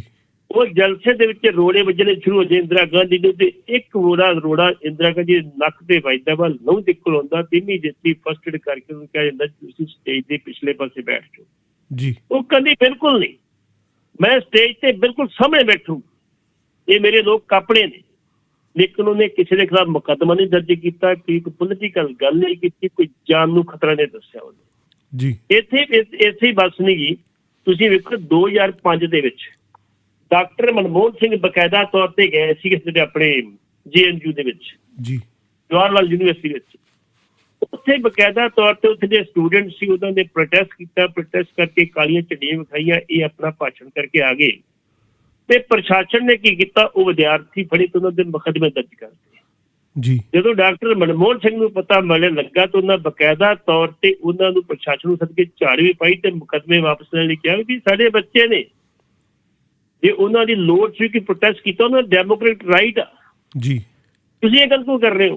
ਤੁਹਾਨੂੰ ਪਤਾ ਜਦੋਂ ਡਾਕਟਰ ਮਨਮੋਹਨ ਸਿੰਘ ਅਹਿਮਦਾਬਾਦ ਗਏ ਸੀ, ਉਹਨਾਂ ਤੇ ਵੀ ਇੱਕ ਛਿੱਤਰ ਸੁੱਟਿਆ ਗਿਆ ਸੀਗਾ। ਕੀ ਗੱਲ ਉਹ ਸਿਕਿਉਰਿਟੀ ਲੈਪਸ ਨਹੀਂ ਸੀ ਜੀ? ਉਦੋਂ ਤਾਂ ਕਿਸੇ ਨੂੰ ਚੇਤਾ ਨਹੀਂ ਆਇਆ ਪੀਚ ਤੰਬਰਮ ਜਿਹੜੇ ਗ੍ਰਹਿ ਮੰਤਰੀ ਸੀ ਉਹ ਬਕਾਇਦਾ ਤੌਰ ਤੇ ਪ੍ਰੈਸ ਕਾਨਫਰੰਸ ਕਰ ਰਹੇ ਸੀ। ਇੱਕ ਪ੍ਰੈਸ ਕਾਨਫਰੰਸ ਦੇ ਵਿੱਚ ਪੱਤਰਕਾਰ ਜਰਨੈਲ ਸਿੰਘ ਸੀ ਜੀ। ਤੁਹਾਨੂੰ ਪਤਾ ਉਹਨੇ ਉਹਨਾਂ ਨਾਲ ਛਿੱਤਰ ਛੁੱਟਿਆ, ਛਿੱਤਰ ਨਹੀਂ ਵੱਜਿਆ, ਭਾਵੇਂ ਨਹੀਂ ਵੱਜਿਆ, ਜੋ ਸਿਕਿਉਰਿਟੀ ਵਾਲੇ ਫੜ ਕੇ ਲੈ ਕੇ ਉਹਦੀ ਖੁਦਮੁਖੀ ਕੀਤੀ ਤਾਂ ਉਹਨੇ ਉਸਲੇ ਬੁਲਾਇਆ ਸੀ ਬਈ ਛੱਡ ਦਿਓ। ਜਿਹੜੀ ਇਹਦੀ ਭਾਵਨਾ ਮੈਂ ਸਮਝਦਾ ਵਾਂ। 1984 ਦੇ ਜਿਹੜੇ ਕਤਲੇਆਮ ਹੋਇਆ ਵਾ ਨਵੰਬਰ ਦੇ ਵਿੱਚ, ਉਹਦੀ ਗੱਲ ਕਰ ਰਹੇ ਨੇ, ਉਹਨਾਂ ਕਰਕੇ ਦੁਖੀ ਨਹੀਂ, ਛੱਡ ਦਿਓ ਉਹਨੂੰ ਤੁਸੀਂ। ਲੇਕਿਨ ਉਹ ਛਿੱਤਰ ਲਈ ਵਰਦਾਨ ਸਾਬਤ ਹੋਇਆ ਕਿਉਂਕਿ ਉਹ ਲੀਡਰ ਬਣ ਗਿਆ ਉਹਦੇ 'ਚ ਜੀ। ਬਾਦਲ ਸਾਹਿਬ ਜੀ, ਸਰਦਾਰ ਪ੍ਰਕਾਸ਼ ਸਿੰਘ ਬਾਦਲ CM ਸਾਹਿਬ, ਉਹਨਾਂ ਦੇ ਬਰਨਾਲੇ ਛਿੱਤਰ ਸੁੱਟਿਆ ਗਿਆ ਸੀਗਾ ਜੀ। ਕਿ ਉਹਨਾਂ ਨੇ ਇਸ਼ੂ ਬਣਾਉਣਾ ਸੀ ਚੀਜ਼ ਨੂੰ, ਇਸ਼ੂ ਨਹੀਂ ਬਣਾਇਆ। ਉਹਨਾਂ ਕਿਹਾ ਚੱਲ ਠੀਕ, ਕੋਈ ਨਹੀਂ, ਬੱਚੇ ਨੇ, ਫਿਰ ਗਲਤੀ ਕਰੀ ਦੀ ਕਿਹੜੀ ਗੱਲ ਹੈਗੀ ਹੈ। ਹੁਣ ਵੇਖੋ, ਇਹ ਇੰਦਰਾ ਗਾਂਧੀ ਦੀ 1985-84 ਚ ਹੱਤਿਆ ਹੁੰਦੀ ਹੈ। ਇਹਨਾਂ ਦੀ ਹੱਤਿਆ ਤੋਂ ਬਾਅਦ 1985 ਚ ਬਕਾਇਦਾ ਤੌਰ ਤੇ SGPC ਦੀ ਬੁਨਿਆਦ ਰੱਖੀ ਜਾਂਦੀ ਹੈ। 1988 ਚ ਪੂਰਾ ਗਰੁੱਪ ਬਣ ਕੇ ਤਿਆਰ ਹੁੰਦਾ। ਇਹਦੇ ਵਿੱਚ 34 ਵਿਅਕਤੀਆਂ ਦਾ ਫਲੈਟ ਹੈ, ਜਿਹਦੇ ਵਿੱਚ 650 ਦੇ ਬੰਦੇ ਹਮੇਸ਼ਾ ਤਾਇਨਾਤ ਰਹਿੰਦੇ ਆ ਜੀ। ਤੁਹਾਨੂੰ ਪਤਾ ਹੋਣਾ ਚਾਹੀਦਾ, ਪ੍ਰਧਾਨ ਮੰਤਰੀ ਦੀ ਕੋਠੀ ਜਿਹੜੀ ਆ ਉਹਦੇ ਵਿੱਚ 1 ਸਾਲ ਦਾ ਰਾਸ਼ਨ ਪਿਆ ਹੁੰਦਾ ਜੀ, ਅੰਡਰਗਰਾਊਂਡ। ਜੇ ਕਿਤੇ ਕੋਈ ਘਟਨਾ ਵਾਪਰ ਜੇ ਤੇ ਪ੍ਰਧਾਨ ਮੰਤਰੀ 1 ਸਾਲ ਤੱਕ ਆਪਣੇ ਉਸ ਅੰਦਰਲੇ ਜਿਹੜੇ ਥੱਲੇ ਬਣੇ ਅੰਡਰਗਰਾਊਂਡ ਬਣੇ ਉੱਥੇ ਰਹਿ ਸਕਦੇ ਨੇ। ਬੜੇ ਹਰ ਪ੍ਰਕਾਰ ਦੀ ਸਹੂਲਤ ਉੱਥੇ ਦਿੱਤੀ ਗਈ ਉਹਨਾਂ ਨੂੰ ਜੀ। ਇਸ ਕਰਕੇ ਤੇ ਪ੍ਰਧਾਨ ਮੰਤਰੀ ਸਾਹਿਬ ਨੇ ਇਹੋ ਜਿਹੀ ਨਗੂਣੀ ਜੀ ਗੱਲ ਜਿਹੜੀ ਹੈ, ਮਾਮੂਲੀ ਜੀ ਗੱਲ ਨੂੰ ਇਸ਼ੂ ਨਹੀਂ ਬਣਾਉਣਾ ਚਾਹੀਦਾ। ਜਦੋਂ ਉਹਨਾਂ ਨੂੰ ਕਹਿ ਦਿੱਤਾ ਗਿਆ ਵੀ ਤੁਸੀਂ ਵੇਟ ਕਰ ਲਓ, ਅਸੀਂ ਸੜਕ ਖਾਲੀ ਕਰਾ ਦਈਏ ਜੀ, ਅੱਧਾ ਘੰਟਾ ਅਸੀਂ ਵੇਟ ਨਹੀਂ ਕਰਨੀ। ਜੇ ਵੇਟ ਕਰਨ ਤੋਂ ਬਾਅਦ ਤੁਸੀਂ ਉੱਥੇ ਤੁਹਾਨੂੰ 20 ਮਿੰਟ ਉਡੀਕ ਕਰਨੀ ਪਈ ਹੈ, ਤੁਹਾਨੂੰ 15 ਮਿੰਟਾਂ ਬਾਅਦ 18 ਬਾਅਦ ਬਕਾਇਦਾ ਤੌਰ ਤੇ ਕਹਿਤਾ DGP ਨੇ ਕਿ ਅਸੀਂ ਲਾਈਨ ਖਾਲੀ ਕਰਾਤੀ ਹੈ, ਸੜਕ ਖਾਲੀ ਕਰਾਤੀ, ਤੁਸੀਂ ਆ ਸਕਦੇ ਹੋ, ਆ ਜਾਓ। ਤੁਸੀਂ ਕਿ ਅਸੀਂ ਜਾਣਿਆ ਨਹੀਂ ਹੁਣ ਜੀ। ਇਹ ਕਿੱਦਾਂ ਦੇ ਅਸੂਲ ਕੀ ਹੋ ਕੀ ਰਿਹਾ? ਫਿਰ ਤੁਸੀਂ ਇਹ ਗੱਲ ਕਹਿੰਦੇ ਹੋ BSF ਦੀ ਗੱਲ ਕਰਦੇ ਹੋ। ਜਿਹੜੀ 50 ਕਿਲੋਮੀਟਰ ਜਿਹੜੀ ਤੁਸੀਂ ਹੁਣ ਵਧਾਈ ਆ BSF ਦਾ ਘੇਰਾ, 48 ਕਿਲੋਮੀਟਰ ਬਣਦਾ BSP ਤੁਹਾਡੇ ਨਾਲ ਜੀ। ਜਿਹੜੀ ਹਰਿਆਣਾ ਪੁਲਿਸ ਤੁਹਾਡੇ ਨਾਲ, CRP ਤੁਹਾਡੇ ਨਾਲ, SCPC SP ਤੁਹਾਡੇ ਨਾਲ, ਰਿਸਪੈਕਟ ਪ੍ਰੋਟੈਕਸ਼ਨ ਫੋਰਸ ਤੁਹਾਡੇ ਨਾਲ। ਕਿਹੜੇ ਸਪੋਰਟ ਤੁਹਾਡੇ ਨਾਲ ਨਹੀਂ? ਜਿਹੜੀ ਸਟੇਟ ਪੁਲਿਸ ਸੀ ਉਹ ਬਕਾਇਦਾ ਤੌਰ ਤੇ ਤੇਰੀ ਸਹਾਇਤਾ ਕਰ ਰਹੀ, ਸਭ ਕੁਝ ਕਰ ਰਹੀ ਸੀ। 5 ਦਿਨ ਪਹਿਲਾਂ ਬਕਾਇਦਾ ਤੌਰ ਤੇ SPG ਦੇ ਜਿਹੜੇ ਹੈਗੇ ਅਧਿਕਾਰੀ ਸੀ ਪਹੁੰਚ ਗਏ ਸੀ ਉੱਥੇ ਜੀ। ਉਹਨਾਂ ਪੂਰਾ ਜਾਇਜ਼ਾ ਲਿਆ। ਜਾਇਜ਼ਾ ਲੈਣ ਤੋਂ ਬਾਅਦ ਪ੍ਰਧਾਨ ਮੰਤਰੀ ਨੂੰ ਕਿਹਾ ਅਸੀਂ ਸਭ ਪ੍ਰਬੰਧ ਕਰਤੇ, ਤੁਸੀਂ ਆ ਸਕਦੇ ਹੋ। ਪਹਿਲੀ ਗੱਲ ਤੇ ਜੇ ਉਹ ਹੈਲੀਕਾਪਟਰ ਖਰਾਬ ਮੌਸਮ 'ਚ ਉੱਡ ਸਕਦਾ ਸੀ, ਉੱਥੇ ਕਿਉਂ ਨਹੀਂ ਗਿਆ? ਦੂਸਰੀ ਗੱਲ, ਜੇ ਤੁਹਾਨੂੰ ਉੱਥੇ ਦੇ ਵਿੱਤ ਮੰਤਰੀ ਨੇ ਕਹਿ ਦਿੱਤਾ ਜੀ ਤੁਸੀਂ ਵੇਟ ਕਰ ਲਓ, ਜੇ ਬਾਈ ਰੋਡ ਜਾਣਾ ਤਾਂ ਅਸੀਂ ਪਤਾ ਕਰ ਲਈਏ ਵੀ ਲਾਈਨ ਸਾਡੀ ਹੈਗੀ ਹੈ, ਰੋਡ ਕਲੀਅਰ ਹੈਗੀ ਹੈ ਜੀ, ਤੁਸੀਂ ਰੁਕੇ ਕਿਉਂ ਨਹੀਂ? ਜੇ ਉਹਨਾਂ ਨੇ ਇੰਨੀ ਗੱਲ ਕਹਿਤੀ ਵੀ ਜਦੋਂ ਤੁਸੀਂ ਚਲੇ ਗਏ ਹੋ ਤੁਹਾਨੂੰ 20 ਮਿੰਟ ਵੇਟ ਕਰਨੀ ਪਈ, ਤੁਹਾਨੂੰ 15 ਮਿੰਟਾਂ ਬਾਅਦ ਉਹਨਾਂ ਦੇ ਉੱਥੇ ਫੋਨ ਆ ਗਿਆ ਬਕਾਇਦਾ ਤੌਰ ਤੇ SPG ਵਾਲੇ ਨੂੰ ਕਿ ਭਾਈ ਰੋਡ ਖਾਲੀ ਹੈ, ਤੁਸੀਂ ਆ ਸਕਦੇ, ਤੁਸੀਂ ਕਦੇ ਜਾਣਾ ਹੀ ਨਹੀਂ ਹੋਣਾ। 3 ਗੱਲਾਂ ਹੈਗੀਆਂ। 3 ਗੱਲਾਂ ਦਾ ਮਤਲਬ ਜੀ ਤੁਸੀਂ ਇੱਕ ਮਨਸੂਬਾ ਬਣਾ ਕੇ ਆਏ ਸੀ, ਤੁਸੀਂ ਇੱਕ ਸਕੀਮ ਬਣਾ ਕੇ ਆਏ ਸੀ, ਵੇਖੋ ਜੀ ਅਸੀਂ ਇੱਥੇ ਬਦਲਾਵ ਇਹਨਾਂ ਕਰਨਾ ਨੂੰ ਵੀ ਕਰਨਾ ਤੇ ਪੰਜਾਬ ਨੂੰ ਵੀ ਕਰਨਾ, ਲੇਕਿਨ ਇਹਦੇ ਸਿੱਟੇ ਚੰਗੇ ਨਹੀਂ ਨਿਕਲਣੇ। ਆਪਣੇ ਕਤੂਰੀਆਂ ਨੂੰ ਨੱਥ ਪਾਓ। ਜਿਹੜੇ ਭਾਂਤ ਦੀਆਂ ਭਾਸ਼ਾ ਬੋਲਦੇ, ਮਨਾਕਸ਼ੀ ਲਿਖੀ ਕਹਿੰਦੀ 1984 ਬਣਾਉਂਦੇ, ਬਣਾ ਦਿਓ। ਜੇ ਬਣਾਉਣ ਤਾਂ ਤੁਸੀਂ ਆਏ ਤਾਂ ਫਿਰ ਕੀ ਹੋਊਗਾ ਜੀ? ਸਿੱਖਾਂ ਨੂੰ ਖਤਮ ਕਰਨਾ ਇੰਨਾ ਸੌਖਾ ਨਹੀਂ। ਸਿੱਖ ਉਦੋਂ ਖਤਮ ਨਹੀਂ ਹੋਏ ਜਦੋਂ ਉਹਨਾਂ ਨੇ ਢੰਡੋਰਾ ਫਰਾਤਾ ਸੀ, ਵੀ ਕਹਿ ਦਿੱਤਾ ਸੀ ਭਾਈ ਸਿੱਖ ਖਤਮ ਕਰ ਦਿੱਤੇ ਗਏ ਨੇ, ਤੇ ਗਰਚਾ ਸਿੰਘ ਤੇ ਬੋਤਾ ਸਿੰਘ ਬਾਹਰ ਨਿਕਲ ਕੇ ਕਹਿੰਦੇ ਸੀ ਜਾ ਕੇ ਸਿਰਾਂ ਦੇ ਦੇ ਉੱਥੇ, ਇੱਥੇ ਖੜਾ ਹੀ ਬਾਬਾ ਸਿੰਘ ਬੋਤਾ ਆਨਾ ਲੈਂਦੇ ਗੱਡਾ ਤੇ ਟਕਾ ਖੋਤਾ। ਟੈਕਸ ਸ਼ੁਰੂ ਕਰਤਾ ਸੀ। ਸਿਰਫ ਉਦੋਂ ਨਹੀਂ ਖਤਮ ਹੋਏ ਤਾਂ ਤੁਸੀਂ ਕਿਹੜੇ ਬਾਗ ਦੀ ਮੂਲੀ ਸਿੱਖਾਂ ਨੂੰ ਖਤਮ ਕਰ ਲਓਗੇ ਜੀ? ਅੱਜ ਜੇ ਸਰਹੱਦਾਂ ਤੇ ਬੈਠੇ ਰਾਖੀ ਕਰਦੇ ਆ ਤੇ ਬਕਾਇਦਾ ਤੌਰ ਤੇ ਸਿੱਖ ਕਰ ਰਹੇ ਨੇ। 3 ਜੰਗਾਂ ਲੜੀਆਂ ਤੇ ਸਿੱਖਾਂ ਨੇ ਲੜੀਆਂ ਨੇ, ਆਪਣੀਆਂ ਕੁਰਬਾਨੀਆਂ ਦਿੱਤੀਆਂ ਨੇ, ਇਹੀ ਕਿਸਾਨ ਮਿੱਠੇ ਦੇ ਬੱਚਿਆਂ ਨੇ ਦਿੱਤੀਆਂ ਨੇ। ਇਸ ਕਰਕੇ ਮੇਰੇ ਵੀ ਇਹਨੂੰ ਇਸ਼ੂ ਨਾ ਬਣਾਓ, ਇਸ਼ੂ ਬਣਾ ਕੇ ਉਛਾਲਣ ਦੀ ਕੋਸ਼ਿਸ਼ ਨਾ ਕਰੋ। ਗਲਤੀ ਤੁਹਾਡੀ ਹੈ, ਤੁਹਾਡੇ ਤੇ ਕਿਸੇ ਨੇ ਰੋੜਾ ਨਹੀਂ ਮਾਰਿਆ, ਤੁਹਾਡੇ ਤੇ ਕਿਸੇ ਨੇ ਹਮਲਾ ਨਹੀਂ ਕੀਤਾ, ਤੁਹਾਨੂੰ ਕਿਸੇ ਗਾਲ ਨਹੀਂ ਕੱਢੀ ਤੇ ਤੁਸੀਂ ਇਸ਼ੂ ਬਣਾ ਕੇ ਬਹਿ ਗਏ। ਅਸੀਂ ਨੂੰ ਮੈਂ ਜਿੰਦਾ ਵਾਪਸ ਚਲੇ ਗਿਆ। ਜਾਂ ਤੇ ਕੋਈ ਕਾਰਵਾਈ ਹੋਈ ਤੇ ਗੱਲ ਕਰੋ ਵੀ ਤੁਹਾਨੂੰ ਇੱਟਾਂ ਵੱਜਿਆ, ਕਿਤੇ ਵੱਜਿਆ, ਇੰਦਰਾ ਕਹਿੰਦੀ ਇੱਟਾਂ ਵੱਜਿਆ, ਉਹਨੇ ਤਾਂ ਉਹਨੇ ਇੱਕ ਵਾਰੀ ਮੁੱਛੀ ਨਹੀਂ ਬਣਾਇਆ ਉੱਥੇ ਜਾ ਕੇ ਵੀ ਵੇਖੋ ਮੈਨੂੰ ਇੱਟੇ ਮਾਰੇ ਤੇ ਮੇਰੇ ਨੱਕ ਤੋੜਦਾ ਜੀ ਇਹਨਾਂ ਨੇ। ਇਸ ਕਰਕੇ ਇਹ ਦੇਸ਼ ਦੇ ਪ੍ਰਧਾਨ ਮੰਤਰੀ ਦਾ ਕੰਮ ਨਹੀਂ ਹੈਗਾ। ਇਹ ਤੇ ਜਿਹੜੇ ਹੁੰਦੇ ਨਾ, ਮੈਂ ਕੀ ਸ਼ਬਦ ਵਰਤਾਂ ਉਹਦੇ ਵਾਸਤੇ ਨਾਮ ਨਹੀਂ ਵਰਤਣਾ ਚਾਹੁੰਦਾ, ਮੈਂ ਇਹਨਾਂ ਨੂੰ ਨਹੀਂ ਕਰਨਾ ਚਾਹੀਦਾ। ਪ੍ਰਧਾਨ ਮੰਤਰੀ ਨੂੰ ਪ੍ਰਧਾਨ ਮੰਤਰੀ ਵਾਲੀ ਗੱਲ ਕਰਨੀ ਚਾਹੀਦੀ ਹੈ ਕਿ ਉਹ ਇੱਕ ਦੇਸ਼ ਦਾ ਬਾਦਸ਼ਾਹ ਹੁੰਦਾ ਜੀ। ਬਿਲਕੁਲ ਜੀ। ਮੋਦੀ ਘਟੀਆ ਰਾਜਨੀਤੀ ਕਰ ਰਹੇ ਨੇ, ਪੰਜਾਬ ਦੇ ਮੁੱਖ ਮੰਤਰੀ ਇਹ ਵੀ ਕਹਿੰਦੇ ਨਜ਼ਰ ਆਉਂਦੇ ਆ ਜੀ। ਜੀ ਵੇਖੋ, ਜਿਹੜੀ ਬਕਾਇਦਾ ਤੌਰ ਤੇ ਚੰਨੀ ਸਾਹਿਬ ਠੀਕ ਹੈ ਜੀ, ਚੰਨੀ ਸਾਹਿਬ ਨੂੰ ਬਕਾਇਦਾ ਤੌਰ ਤੇ ਇਹਨਾਂ ਫੋਨ ਕੀਤਾ, ਫੋਨ ਕਰਕੇ ਰਾਤ ਦੇ 3 ਵਜੇ 3 ਵਜੇ ਉਹਨਾਂ ਕਹਿਤਾ ਜੀ ਸਾਡੇ ਨੂੰ ਬਿਲਕੁਲ ਓਕੇ ਆ, ਅਸੀਂ ਕਿਸਾਨ ਸਮਝਾ ਕੇ ਪਾਸੇ ਕਰਤੇ, ਕੋਈ ਪ੍ਰੋਬਲਮ ਨਹੀਂ ਹੈਗੀ ਜੀ। ਇਹਨਾਂ ਨੇ ਉਦੋਂ ਵੀ ਕਿਹਾ, ਐਸਡੀਪੀਯੂ ਨੇ ਕਿਹਾ ਵੀ ਅਸੀਂ ਵੇਖੋ ਜੀ ਜਾਣਾ ਵਾ ਬਾਈ ਏਅਰ, ਇੱਥੋਂ ਜਹਾਜ਼ ਨਹੀਂ ਜਾ ਰਹੇ, ਅੱਗੋਂ ਹੈਲੀਕਾਪਟਰ ਨਹੀਂ ਜਾਣਾ, ਅਸੀਂ ਸਾਡੇ ਸਭ ਕੁਝ ਤਿਆਰੀਆਂ ਮੁਕੰਮਲ ਹੋਈਆਂ ਨੇ। ਤੇ ਫਿਰ ਬੰਦਾ ਥੋੜਾ ਜਿਹਾ ਵੇਸਲ ਹੋ ਜਾਂਦਾ। ਲੇਕਿਨ ਇਹ ਵੀ ਗੱਲ ਕਹੂੰਗਾ, ਥੋੜੀ ਜਿਹੀ ਇੱਕ ਕਮਜ਼ੋਰੀ ਜ਼ਰੂਰ ਰਹੀ ਹੈ, ਕਿਉਂਕਿ ਜਿਹੜੀ ਸਰਕਾਰ ਸੀ ਕਿਸੇ ਕਿਸਮ ਦੀ ਕਿਸਾਨਾਂ ਤੇ ਸਖਤੀ ਨਹੀਂ ਕਰਨਾ ਚਾਹੁੰਦੀ ਸੀ। ਵੋਟਾਂ ਨੇੜੇ ਆ ਕਿ ਵੈਸੇ ਹੀ? ਹਾਂਜੀ, ਵੋਟ ਚਲੋ ਜਿੱਦਾਂ ਵੀ ਹੈ, ਵੈਸੇ ਵੀ ਕਿਸਾਨਾਂ ਤੇ ਸਖਤੀ ਕੀਤੀ ਜਿਹੜੀ ਉਹ ਮੁਸ਼ਕਲ ਹੋ ਜਾਣੀ ਸੀ ਇਹਨਾਂ ਵਾਸਤੇ। ਵੋਟਾਂ ਦਾ ਕੰਮ ਤੇ ਹੈਗਾ ਕਹਿੰਦਾ ਸਾਰਿਆਂ ਵਾਸਤੇ ਬਰਾਬਰ ਆ ਜੀ। ਬੀਜੇਪੀ ਚਾਹੁੰਦੀ ਜਿਸ ਵੀ ਕਹਿੰਦੇ ਲਾਠੀ ਚਾਰਜ ਹੋਵੇ ਤੇ ਕਿਸਾਨ ਫੱਟੜ ਫਟੋੜ ਤੇ ਸਾਡੇ ਪੇਸ਼ੂ ਇੱਕ ਹੋਰ ਆਵੇ ਉਹਦੇ ਜੀ। ਕਾਂਗਰਸੀ ਜਿਹੜੀ ਅਕਾਲੀ ਦਲ ਵੀ ਚਾਹੁੰਦਾ ਸੀਗਾ। ਵੇਖੋ ਨਾ ਅੱਜ ਸੁਖਬੀਰ ਸਿੰਘ ਬਾਦਲ ਨੇ ਵੀ ਕਹਿਤਾ, ਵੱਡੇ ਬਾਦਲ ਨੇ ਵੀ ਕਹਿਤਾ ਜੀ ਵੇਖੋ ਨਲਾਇਕੀ ਸਰਕਾਰ ਦੀ ਜ਼ਰੂਰ ਹੈਗੀ, ਪੰਜਾਬ ਸਰਕਾਰ ਦੀ ਪ੍ਰੋਪਰ ਅਰੇਂਜਮੈਂਟ ਨਹੀਂ ਕੀਤੀ, ਲੇਕਿਨ ਰਾਸ਼ਟਰਪਤੀ ਰਾਜ ਲਾਗੂ ਨਹੀਂ ਹੋਣਾ ਚਾਹੀਦਾ ਜੀ। ਤੁਹਾਨੂੰ ਪਤਾ ਹੋਏਗਾ ਪਿਛਲੇ ਵੀ ਰਾਸ਼ਟਰਪਤੀ ਰਾਜ ਲਾਗੂ ਦੀਆਂ ਬੜੀਆਂ ਫੌਜ ਚੱਲੀਆਂ ਤੇ ਆਪਾਂ ਉਦੋਂ ਵੀ ਕਿਹਾ ਸੀਗਾ ਕਿ ਜਿਹੜੀਆਂ ਗਲਤੀਆਂ ਇੰਦਰਾ ਗਾਂਧੀ ਨੇ ਕੀਤੀਆਂ ਉਹ ਮੋਦੀ ਸਾਹਿਬ ਕਦੀ ਨਹੀਂ ਕਰਨਗੇ। ਇਸ ਗੱਲ ਤੋਂ ਅਸੀਂ ਦਾਦ ਦਿੰਦੇ ਹਾਂ, ਮੋਦੀ ਸਾਹਿਬ ਤੁਸੀਂ ਬੜਾ ਸਬਰ ਤੇ ਸੰਤੋਖ ਰੱਖਿਆ। ਤੇ ਦੂਸਰੀ ਚੀਜ਼ ਵੇਖੋ 5 ਤਰੀਕ ਕਿਉਂ ਚੁਣੀ ਗਈ, 5 ਜਨਵਰੀ ਚੁਣੀ ਕਿਉਂ ਗਈ? ਜਦੋਂ ਕਾਨੂੰਨ ਵਾਪਸ ਲੈ ਗਿਆ ਸੀ ਬਕਾਇਦਾ ਤੌਰ ਤੇ ਉਸ ਦਿਨ ਜਿਹੜੇ ਪਹਿਲੇ ਪਾਤਸ਼ਾਹ ਗੁਰੂ ਨਾਨਕ ਦੇਵ ਜੀ ਪਾਤਸ਼ਾਹ ਦਾ ਪ੍ਰਕਾਸ਼ ਉਤਸਵ ਸੀਗਾ 19 ਨਵੰਬਰ ਜੀ। ਸਵੇਰੇ ਬੋਲਦਿਆਂ ਨੇ ਕਹਿਤਾ ਸੀ ਅਸੀਂ ਮਾਫੀ ਚਾਹੁੰਦੇ ਹਾਂ, ਸਾਡੀ ਤਪੱਸਿਆ ਚ ਕਮੀ ਰਹਿ ਗਈ, ਅਸੀਂ ਤਿੰਨੇ ਕਾਨੂੰਨ ਵਾਪਸ ਲੈਂਦੇ ਆ ਜੀ। ਇੱਕਦਮ ਰਿਐਕਸ਼ਨ ਸੀਗਾ, ਰਿਐਕਟ ਕੀਤਾ ਸੀ ਸਾਰੀ ਦੁਨੀਆ ਦੇ ਵਿੱਚ। ਲੋਕੀ ਜਿਹੜੇ ਸੀ ਫਟਾਫਟ ਆਪਣੇ ਟੀਵੀ ਤੇ ਬਹਿ ਗਏ, ਮੋਬਾਈਲ ਲਾ ਦੇ ਦੱਸੇ ਮੋਦੀ ਸਾਹਿਬ ਕੀ ਕਹਿ ਰਹੇ ਜੀ। ਤੇ ਮੋਦੀ ਸਾਹਿਬ ਦੇ ਭਾਸ਼ਣ ਨੂੰ ਇੰਡੀਆ ਦੇ ਵਿੱਚ 30 ਭਾਸ਼ਾਵਾਂ ਚ ਜਿਹੜਾ ਸੀ ਉਹਨੂੰ ਜਿਹੜੀ ਟ੍ਰਾਂਸਲੇਟ ਕਰਕੇ ਸੁਣਾਇਆ ਗਿਆ ਵੀ ਮੋਦੀ ਸਾਹਿਬ ਨੇ ਕੀ ਕਿਹਾ, ਤੇ ਬਾਕੀ ਵਿਦੇਸ਼ਾਂ ਦੇ ਵਿੱਚ ਪਤਾ ਨਹੀਂ ਕਿੱਥੇ ਕਿੱਥੇ ਜਾ ਕੇ ਸੁਣਾਇਆ ਗਿਆ, ਕਿੰਨੀ ਭਾਸ਼ਾ ਸੁਣਾਇਆ ਗਿਆ ਜੀ। ਉਹ ਕੀਤਾ ਸੀ ਉਹਨਾਂ ਬਕਾਇਦਾ ਤੌਰ ਤੇ ਗੁਰੂ ਨਾਨਕ ਪਾਤਸ਼ਾਹ ਦਾ ਪ੍ਰਕਾਸ਼ ਉਤਸਵ ਸੀਗਾ। ਤੁਹਾਨੂੰ ਪਤਾ ਵਾ ਮੂਲ ਨਾਨਕਸ਼ਾਹੀ ਕੈਲੰਡਰ ਜਿਹੜਾ ਅਸਲੀ ਕੈਲੰਡਰ ਕਹਿੰਦੇ ਸਿੱਖਾਂ ਦਾ ਨਾਨਕਸ਼ਾਹੀ ਕੈਲੰਡਰ ਜੀ, ਉਹਦੇ ਮੁਤਾਬਕ 5 ਜਨਵਰੀ ਆ ਉਦੋਂ 10ਵੇਂ ਪਾਤਸ਼ਾਹ ਸ੍ਰੀ ਗੁਰੂ ਗੋਬਿੰਦ ਸਿੰਘ ਜੀ ਦਾ ਪ੍ਰਕਾਸ਼ ਉਤਸਵ ਮਨਾਇਆ ਜਾਂਦਾ ਜੀ। ਮੋਦੀ ਸਾਹਿਬ ਜਾਂਦੇ ਬਕਾਇਦਾ ਤੌਰ ਤੇ 10ਵੇਂ ਪਾਤਸ਼ਾਹ ਦਾ ਜ਼ਿਕਰ ਕਰਦੇ, ਕਹਿੰਦੇ ਜੀ ਮੈਂ ਨਤਮਸਤਕ ਹੁੰਦਾ ਉਹਨਾਂ ਨੂੰ। ਤੇ ਜਿਹੜੀਆਂ ਮੈਂ ਪੈਕੇਜ ਦੇ ਰਿਹਾ ਘੱਟੋ ਘੱਟ 2 ਲੱਖ ਕਰੋੜ ਦੇ ਪੈਕੇਜ ਸੀਗੇ ਜਿਹੜੇ ਨੇ ਜੀ। 2 ਮੈਡੀਕਲ ਕਾਲਜ ਸੀ, ਇੱਕ IT ਹੱਬ ਸੀ, ਇੰਡਸਟਰੀ ਸੀ, ਉਹਨਾਂ ਨੂੰ ਇਹਨਾਂ ਨੇ ਵਿਦਆਊਟ ਕੋਈ ਟੈਕਸ 10 ਸਾਲ ਵਾਸਤੇ ਜਾਂ 15 ਸਾਲ ਕੋਈ ਟੈਕਸ ਨਹੀਂ ਲਾਇਆ ਜਾਊਗਾ ਇਹਨਾਂ ਨੂੰ ਜੀ। ਉਹ ਕੀਤਾ ਜੀ। ਐਗਰੋ ਇੰਡਸਟਰੀ ਬਾਰੇ ਗੱਲ ਕਰਨੀ ਸੀ, ਫਿਰ ਜਿਹੜੀ ਸਾਡੀ ਸਿੱਖਾਂ ਦੀ ਭਰਤੀ ਉਹ ਵਧਾਉਣੀ ਸੀ, ਕੋਟਾ ਸਲਾ ਵਧਾਉਣਾ ਸੀ ਬਕਾਇਦਾ ਤੌਰ ਤੇ ਜਿਹੜੀ ਸੀ ਮੰਗ ਕਰਦੇ ਆ ਰਹੇ ਜੀ। ਫਿਰ ਬਕਾਇਦਾ ਤੌਰ ਤੇ ਜਿਹੜੇ ਬੰਦੀ ਸਿੱਖਾਂ ਦੀ ਗੱਲ ਕਰਦੇ, ਬੰਦੀ ਸਿੰਘ ਛੱਡੇ ਜਾਣੇ ਨਾਉ ਸੁਣਿਆ ਸੀ ਵੀ ਇਹ ਬੰਦੀ ਸਿੰਘ ਛੱਡ ਰਹੇ ਅਸੀਂ ਜੀ। ਇਹ ਸਾਡੀ ਵੀ ਕਿਤੇ ਕੁਤਾਹੀ ਹੈਗੀ ਹੈ। ਸਾਨੂੰ ਵੀ ਕਿਸਾਨਾਂ ਨੂੰ ਥੋੜਾ ਜਿਹਾ, ਮੈਂ ਸੋਚਦਾ ਵੀ ਜੇ ਥੋੜਾ ਜਿਹਾ ਕਿਤੇ ਦੂਰ ਦੇਸ਼ੀ ਤੋਂ ਕੰਮ ਲੈਂਦੇ ਤੇ ਇਹ ਘਟਨਾ ਵਾਪਰਦੀ ਨਾ। ਬਿਲਕੁਲ ਛੱਡ ਕੇ ਪਾਸੇ ਹੋ ਜਾਣ ਸੜਕਾਂ ਤੇ ਤੁਸੀਂ ਕਰਨਾ ਉਹਨਾਂ ਦਾ ਬਜ਼ਾਰਾ ਕਰਨਾ। ਕਰਜ਼ਾ ਚੜਿਆ ਹੋਇਆ ਛੋਟੇ 5 ਏਕੜ ਤੋਂ ਘੱਟ ਵਾਲੇ ਕਿਸਾਨ ਆ, ਉਹਨਾਂ ਨੂੰ ਵੀ ਉਮੀਦਾਂ ਸੀ। ਬਿਲਕੁਲ 5 ਏਕੜ ਵਾਲੇ ਦਾ ਕਰਜ਼ਾ ਮਾਫ ਕਰਨਾ ਸੀ, ਫਿਰ 25,000 ਕਰੋੜ ਰੁਪਇਆ ਕਰਜ਼ਾ ਮਾਫ ਕਰਨਾ ਸੀ ਇਹਨਾਂ ਦਾ। ਕਾਫੀ ਪੈਕੇਜ ਸੀ ਇਹਨਾਂ ਦੇ ਕੋਲ, ਜਿਹੜੇ 2 ਲੱਖ ਕਰੋੜ ਤੋਂ ਉੱਪਰ ਦੇ ਪੈਕੇਜ ਸੀ। ਆਪਾਂ ਉਹਨੂੰ ਹਾਂ ਬਿਲਕੁਲ ਜੀ ਉਹਨੂੰ ਅੱਖੋਂ ਪਰੋਖੇ ਨਹੀਂ ਕਰ ਸਕਦੇ ਕਿ ਅੱਖੋਂ ਪਰੋਖੇ ਨਹੀਂ ਕਰ ਸਕਦੇ। ਅਸੀਂ ਪ੍ਰਧਾਨ ਮੰਤਰੀ ਅੱਗੇ ਬੇਨਤੀ ਕਰਾਂਗੇ, ਅਸੀਂ ਮੀਡੀਆ ਨੇ ਬੇਨਤੀ ਕਰਾਂਗੇ ਤੇ ਲੀਡਰਾਂ ਨੂੰ ਕਹਾਂਗੇ ਪ੍ਰਧਾਨ ਮੰਤਰੀ ਸਾਹਿਬ ਤੁਸੀਂ ਦੁਬਾਰਾ ਆਓ, ਤੁਹਾਡਾ ਵੈਲਕਮ ਕੀਤਾ ਜਾਏਗਾ, ਕੋਈ ਪ੍ਰੋਬਲਮ ਤੁਹਾਨੂੰ ਹੋਣ ਦਿੱਤੀ ਜੇ ਕਿਸੇ ਕਿਸਮ ਦੀ।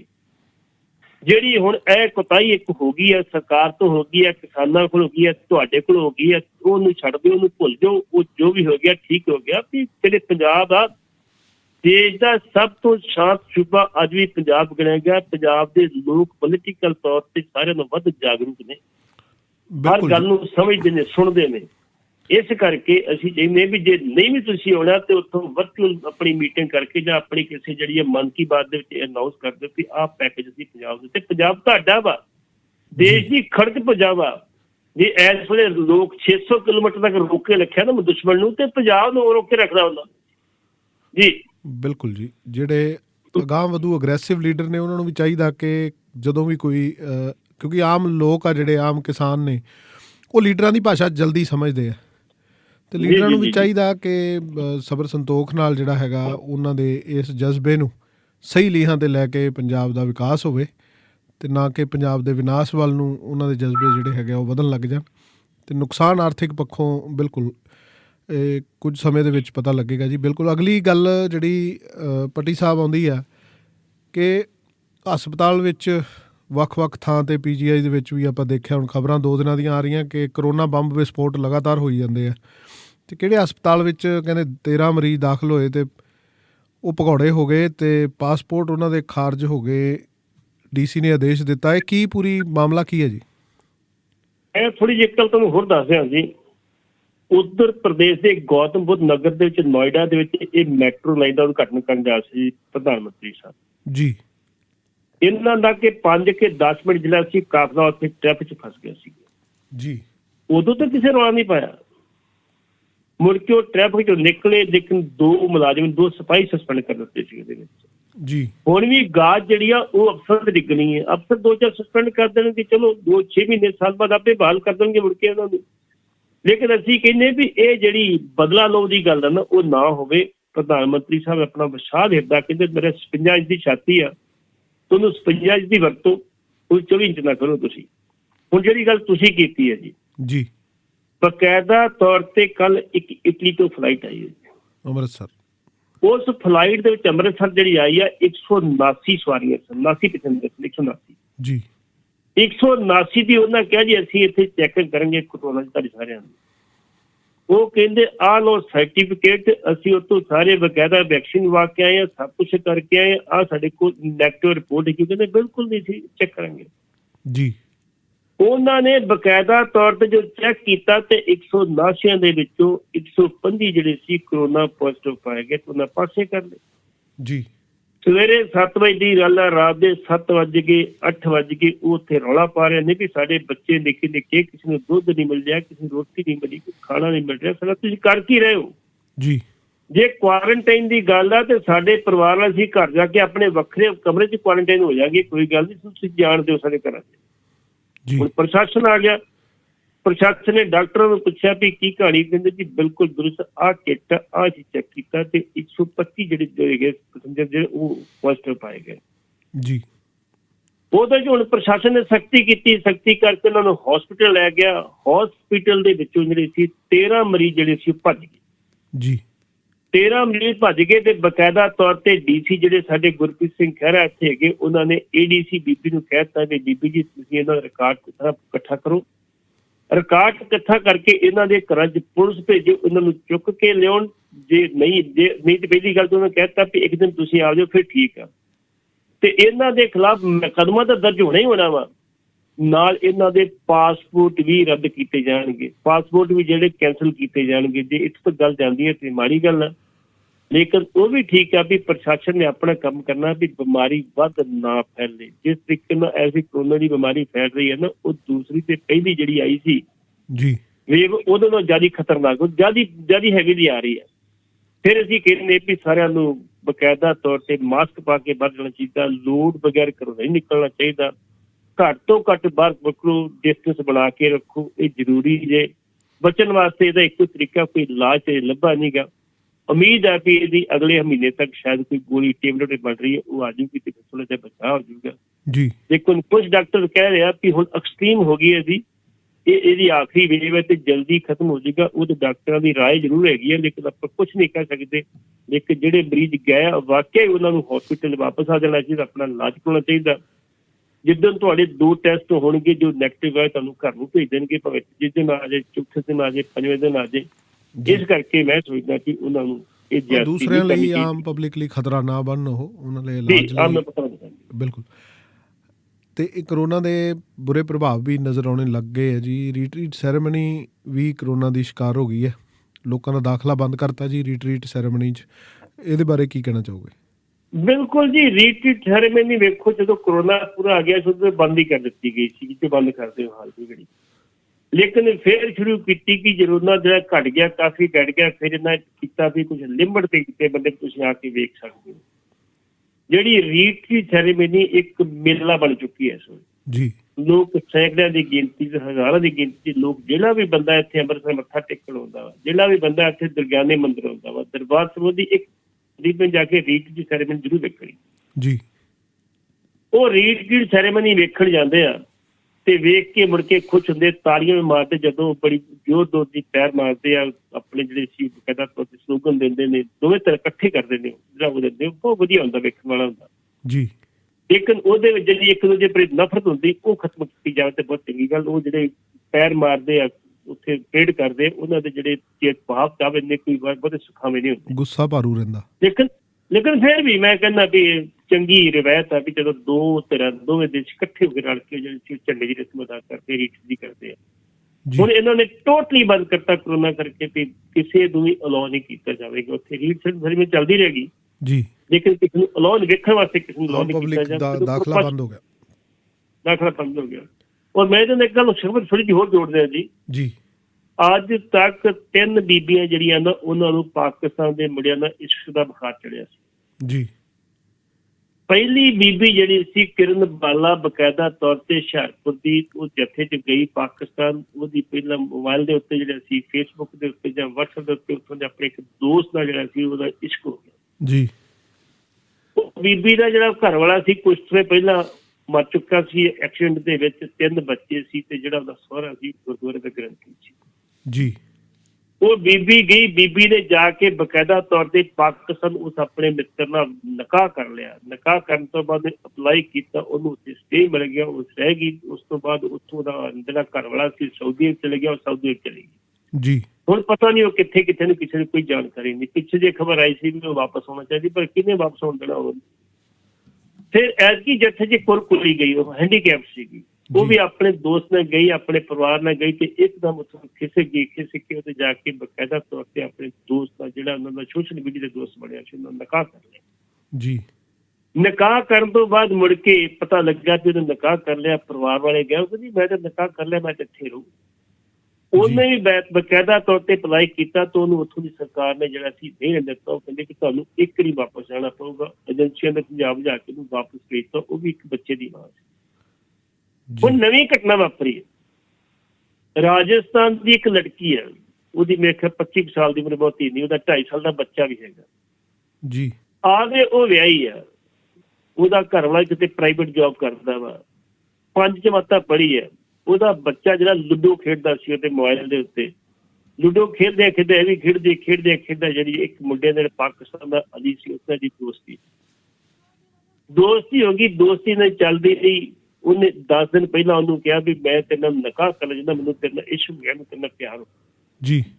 ਉਹ ਕਹਿੰਦੀ ਕਿਵੇਂ ਹੋਊ? ਫਿਰ ਉਹ ਕਹਿੰਦਾ ਤੂੰ ਇਸ ਤਰ੍ਹਾਂ ਕਰਕੇ ਇੱਥੋਂ ਅੰਮ੍ਰਿਤਸਰ ਆ ਜਾ, ਅੰਮ੍ਰਿਤਸਰ ਤੋਂ ਆਟੋ ਫੜੀ, ਉੱਥੋਂ ਫੜ ਕੇ ਬੜੇ ਆਟੋ ਆਉਂਦੇ, ਤੂੰ ਬਾਰਡਰ ਤੇ ਆ ਜੀ, ਪਿਆਰੀ ਉੱਥੇ ਤੂੰ ਨੱਪੇ ਲਾ ਲੂਗਾ। ਏਡਾ ਸੌਖਾ ਤਾਂ ਹੈ ਨਹੀਂ ਸੀਗਾ। ਉਹ ਕੀ ਹੋਇਆ ਵੀ ਉਹ ਜਲਿਆਂਵਾਲੇ ਬਾਗ ਦੇ ਬਾਹਰ ਖੜੀ ਸੀ ਤੇ ਉਹ ਆਟੋ ਵਾਲੇ ਨੂੰ ਪੁੱਛ ਰਹੀ ਸੀ, ਸਵੇਰੇ 8 ਵਜੇ 9 ਵਜੇ ਪੁੱਛ ਰਹੀ ਸੀ, ਭਾਈ ਤੁਸੀਂ ਜਾਣਾ ਵਾ ਉੱਥੇ ਆਪਣੇ ਅਟਾਰੀ ਬਾਰਡਰ ਜਾਣਾ ਤੁਸੀਂ? ਉਹ ਕਹਿੰਦੇ ਨਹੀਂ ਬੀਬੀ ਜੀ ਇਸ ਵੇਲੇ ਨਹੀਂ, ਅਸੀਂ 3 ਵਜੇ ਜਾਂਦੇ, ਇਸ ਵੇਲੇ ਕੋਈ ਜਾਂਦਾ ਉੱਥੇ। ਉਹ ਕਹਿੰਦੀ ਉਹ ਪੁਲਿਸ ਨੂੰ ਸ਼ੱਕ ਪੈ ਗਈ ਵੀ ਕੀ ਨਾਲ ਜਾ ਰਹੀ ਹੈ। ਉਹਨਾਂ ਉਸ ਵੇਲੇ ਲੇਡੀ ਪੁਲਿਸ ਵੀ ਉੱਥੇ ਹੈਗੀ ਸੀ। ਲੇਡੀ ਪੁਲਿਸ ਨੂੰ ਕਿਹਾ ਵੀ ਇਹਨੂੰ ਥਾਣੇ ਲੈ ਕੇ। ਥਾਣੇ ਜਦੋਂ ਉਹਦੀ ਪੁੱਛ ਪੜਤਾਲ ਕੀਤੀ, ਫਿਰ ਉਹਨੇ ਸੱਚੀ ਗੱਲ ਸਾਰੀ ਦੱਸਦੀ ਸੀ, ਕਹਾਣੀ ਕੀ ਹੈਗੀ, ਮੈਂ ਕਿਵੇਂ ਇੱਥੇ ਆਈ ਜੀ। ਫਿਰ ਉਹ ਬੀਬੀ ਨੇ ਆਪਣੇ ਸਹੁਰਿਆਂ ਦਾ ਐਡਰੈਸ ਦਿੱਤਾ, ਆਪਣੇ ਪੇਕੇ ਦਾ ਐਡਰੈਸ ਦਿੱਤਾ ਵੀ ਮੇਰੇ ਪੇਕੇ ਫਲਾਣੀ ਜਗ੍ਹਾ। ਉਹ ਫਿਰ ਪੇਕੇ ਉਹਦੇ ਮੰਗਲਵਾਰ ਆਏ ਤੇ ਬੀਬੀ ਨੂੰ ਵਾਪਸ ਲੈ ਗਏ। ਤੇ ਇਹੋ ਜਿਹੀਆਂ ਬੀਬੀਆਂ ਨੂੰ ਇਸ਼ਕ ਦਾ ਬੁਖਾਰ ਚੜ੍ਹਦਾ ਨਾ, ਉਹ ਨਹੀਂ ਚੜ੍ਹਨਾ ਚਾਹੀਦਾ। ਜਿੱਥੇ ਹੈਗੀਆਂ ਬਾਲ ਬੱਚੇ ਦਾ ਤੁਸੀਂ ਹੈਗੀਆਂ, ਸ਼ਾਦੀशुदा ਤੁਸੀਂ ਹੈਗੇ, ਜੀ ਅਸੀਂ ਗੜਬੜ ਕਰਦੇ, ਇਹ ਜਿਹੜਾ ਸੋਸ਼ਲ ਮੀਡੀਆ ਬਹੁਤ ਕੰਮ ਕਰਦਾ ਜੀ। ਸ਼੍ਰੋਮਣੀ ਕਮੇਟੀ ਵੱਲੋਂ ਬਣਾਈ ਗਈ ਬੇਅਦਬੀ ਜਾਂਚ ਕਮੇਟੀ ਦੀ ਪਹਿਲੀ ਮੀਟਿੰਗ ਹੋਈ ਤੇ ਪੁਲਿਸ ਨੇ ਹੱਥ ਖੜੇ ਕਰਤੇ ਪੱਟੀ ਸਾਹਿਬ, ਇਹਦੇ ਬਾਰੇ ਕੀ ਅਪਡੇਟ ਨੇ? ਬਕਾਇਦਾ ਤੌਰ ਤੇ ਜਿੱਦਣ ਇਹ ਬੇਅਦਬੀ 18 ਤਰੀਕ ਨੂੰ ਹੁੰਦੀ ਹੈ ਜੀ, 18 ਦਸੰਬਰ ਨੂੰ ਬੇਅਦਬੀ ਹੁੰਦੀ ਹੈ ਜੀ। ਉਹ ਬੰਦਾ ਫੜਦੇ ਆ, ਕੁੱਟ ਕੇ ਉਹਨੂੰ ਮਾਰ ਦਿੰਦੇ ਆ। ਕੁੱਟਣ ਤੋਂ ਬਾਅਦ ਉਹਨੂੰ ਜਿਹੜਾ ਬਕਾਇਦਾ ਤੌਰ ਤੇ ਉੱਤੋਂ ਛੱਤ ਤੋਂ ਜਿਹੜੀ ਸਮੁੰਦਰੀ ਛੱਤ ਤੋਂ ਸੁੱਟ ਦਿੰਦੇ ਆ ਤੇ ਉਹਦਾ ਸਿਰ ਪਾੜ ਜਾਂਦਾ ਤੇ ਕਹਿ ਦਿੰਦੇ ਵੀ ਛਾਲ ਮਾਰ ਕੇ ਮਰ ਗਿਆ। ਚਲੋ ਜੀ, ਲੀਵ ਇਟ ਨਾਓ। ਹੁਣ ਗੱਲ ਕੀ ਬਣੀ, ਉਹਦੇ ਵਾਸਤੇ ਬਕਾਇਦਾ ਤੌਰ ਤੇ ਇੱਕ ਸਿੱਟ ਬਣਾਈ ਸੀ ਪੁਲਿਸ ਨੇ ਕਿ ਅਸੀਂ ਜਿਹੜਾ ਵਾ ਜੀ ਪੜਤਾਲ ਕਰਾਂਗੇ ਤੇ ਤੁਹਾਨੂੰ ਅਸੀਂ 48 ਘੰਟੇ ਜਿਹਦਾ ਕੋਈ ਨਾ ਕੋਈ ਦੱਸ ਦਿਆਂਗੇ ਵੀ ਬੰਦਾ ਕੌਣ ਸੀ। ਉਹ ਸਟੱਡੀ ਕਰਦੇ ਰਹੇ। ਉਹਨਾਂ 200 ਮੀਟਰ ਤੱਕ ਜਿੰਨੇ CCTV ਕੈਮਰੇ ਲੱਗੇ ਸੀ ਸਾਰੇ ਚੈੱਕ ਕੀਤੇ ਜੀ। ਔਰ ਉਹ ਮੁੰਡੇ ਜਿੱਤੇ ਦੋਸ਼ ਲੱਗਦੇ ਕਿ 10 ਲੱਖ ਮਿਲ ਗਿਆ, ਜਿਹਨੂੰ 20 ਲੱਖ ਮਿਲ ਗਿਆ ਜੀ, 50 ਲੱਖ ਮਿਲ ਗਿਆ, ਤੇ ਉਹ ਬੰਦਾ ਸੌਂਦਾ ਕਿੱਥੇ ਜੀ? ਜਿੱਥੇ ਕੁੱਤੇ ਬੈਠੇ ਦੇ ਟਾਟ ਦੇ ਉੱਤੇ, ਉਹ ਰਾਤ ਨੂੰ ਉੱਤੇ ਲੈ ਕੇ ਧਰਮ ਸਿੰਘ ਮਾਰ ਕੇ ਸੁੱਤਾ ਹੁੰਦਾ ਸੀ ਤੇ ਇੱਕ ਦਿਨ ਇੱਕ ਬੀਬੀ ਨੇ ਵੇਖਿਆ ਵੀ ਇਹ ਬੰਦਾ ਜਿਹੜਾ ਗਰੀਬ ਜਿਹਾ ਹੈਗਾ ਤੇ ਇਹਦੇ ਕੋਲ ਤੇ ਗਰਮ ਕੱਪੜਾ ਵੀ ਕੋਈ ਨਹੀਂ। ਉਹਨੇ ਲਾਗੇ ਜੈਕਟਾਂ ਵਾਲੇ ਸੀ, ਉੱਥੋਂ ਜੈਕਟ ਖਰੀਦੀ ਉਹਨੂੰ ਦੇਤੀ ਵੀ ਲੈ ਵੀ ਤੂੰ ਪਾ ਲਾ, ਇਹ ਤੈਨੂੰ ਠੰਡ ਲੱਗਦੀ ਹੋਣੀ ਜੀ। ਉਹ ਵੀ CCTV ਕੈਮਰੇ 'ਚ ਆ ਗਿਆ ਤੇ ਪੁਲਿਸ ਨੂੰ ਲੱਭ ਰਹੀ ਵੀ ਬੀਬੀ ਕੌਣ ਸੀ। ਬੀਬੀ ਨੇ ਭਲਾਈ ਕੀਤੀ, ਬੀਬੀ ਦਾ ਕੋਈ ਰਿਸ਼ਤੇਦਾਰ ਨਹੀਂ ਸੀ ਲੱਗਦਾ ਉਹ ਜੀ। ਬੀਬੀ ਨੂੰ ਲੱਭਦੇ ਹੁਣ ਉਹਦੇ ਵਿੱਚ ਪੁਲਿਸ ਨੇ ਬਾਹਾਂ ਖੜੀਆਂ ਕਰਤੀਆਂ। ਬਕਾਇਦਾ ਤੌਰ ਤੇ ਸਿੱਟ ਨੇ ਆਪਣੇ ਕਮਿਸ਼ਨ ਨੂੰ ਲਿਖ ਕੇ ਦਿੱਤਾ ਕਿ ਸਾਡੇ ਵੱਸ ਦਾ ਰੋਗ ਨਹੀਂ, ਅਸੀਂ ਉਹਦੀ ਕੋਈ ਖੁਰਾਕ ਖੋਜ ਨਹੀਂ ਲੱਭ ਸਕਦੇ ਜੀ। ਉਹਦੇ ਵਿੱਚ ਕੀ ਹੋਇਆ ਹੁਣ ਉਸ ਦਿਨ ਜਿਹੜਾ ਸੀ 19 ਨੂੰ ਕਿ 20 ਤਰੀਕ ਨੂੰ ਪ੍ਰੈਸ ਕੀਤੀ ਸੀ ਬਕਾਇਦਾ ਤੌਰ ਤੇ ਪ੍ਰਧਾਨ ਨੇ, ਉਦੋਂ ਇਹਨੇ ਖਾਲ ਕੀਤਾ ਸੀ। ਮੈਂ ਕਿਹਾ ਜੀ ਸਾਨੂੰ ਇੱਕ ਵੈਟੀਕਨ ਸਟੇਟਸ ਦਾ ਜਿਹੜਾ ਅਨਐਲਾਨਿਆ ਦਰਜਾ ਮਿਲਿਆ ਦਰਬਾਰ ਸਾਹਿਬ ਜੀ। ਵੈਟੀਕਨ ਸਟੇਟਸ ਕੀ ਹੁੰਦਾ? ਵੈਟੀਕਨ ਸਟੇਟਸ ਇਹ ਆ ਕਿ ਕੋਈ ਵੀ ਬਾਹਰ ਦੀ ਤਾਕਤ ਤੇ ਵਿਦਾਊਟ ਦੀ ਟਰਸਟ ਦੀ ਪਰਮਿਸ਼ਨ ਦੇ ਬਗੈਰ ਦਾਖਲ ਨਹੀਂ ਹੋ ਸਕਦਾ ਜੀ। ਕੋਈ ਫੋਰਸ ਨਹੀਂ ਆ ਸਕਦੀ ਅੰਦਰ।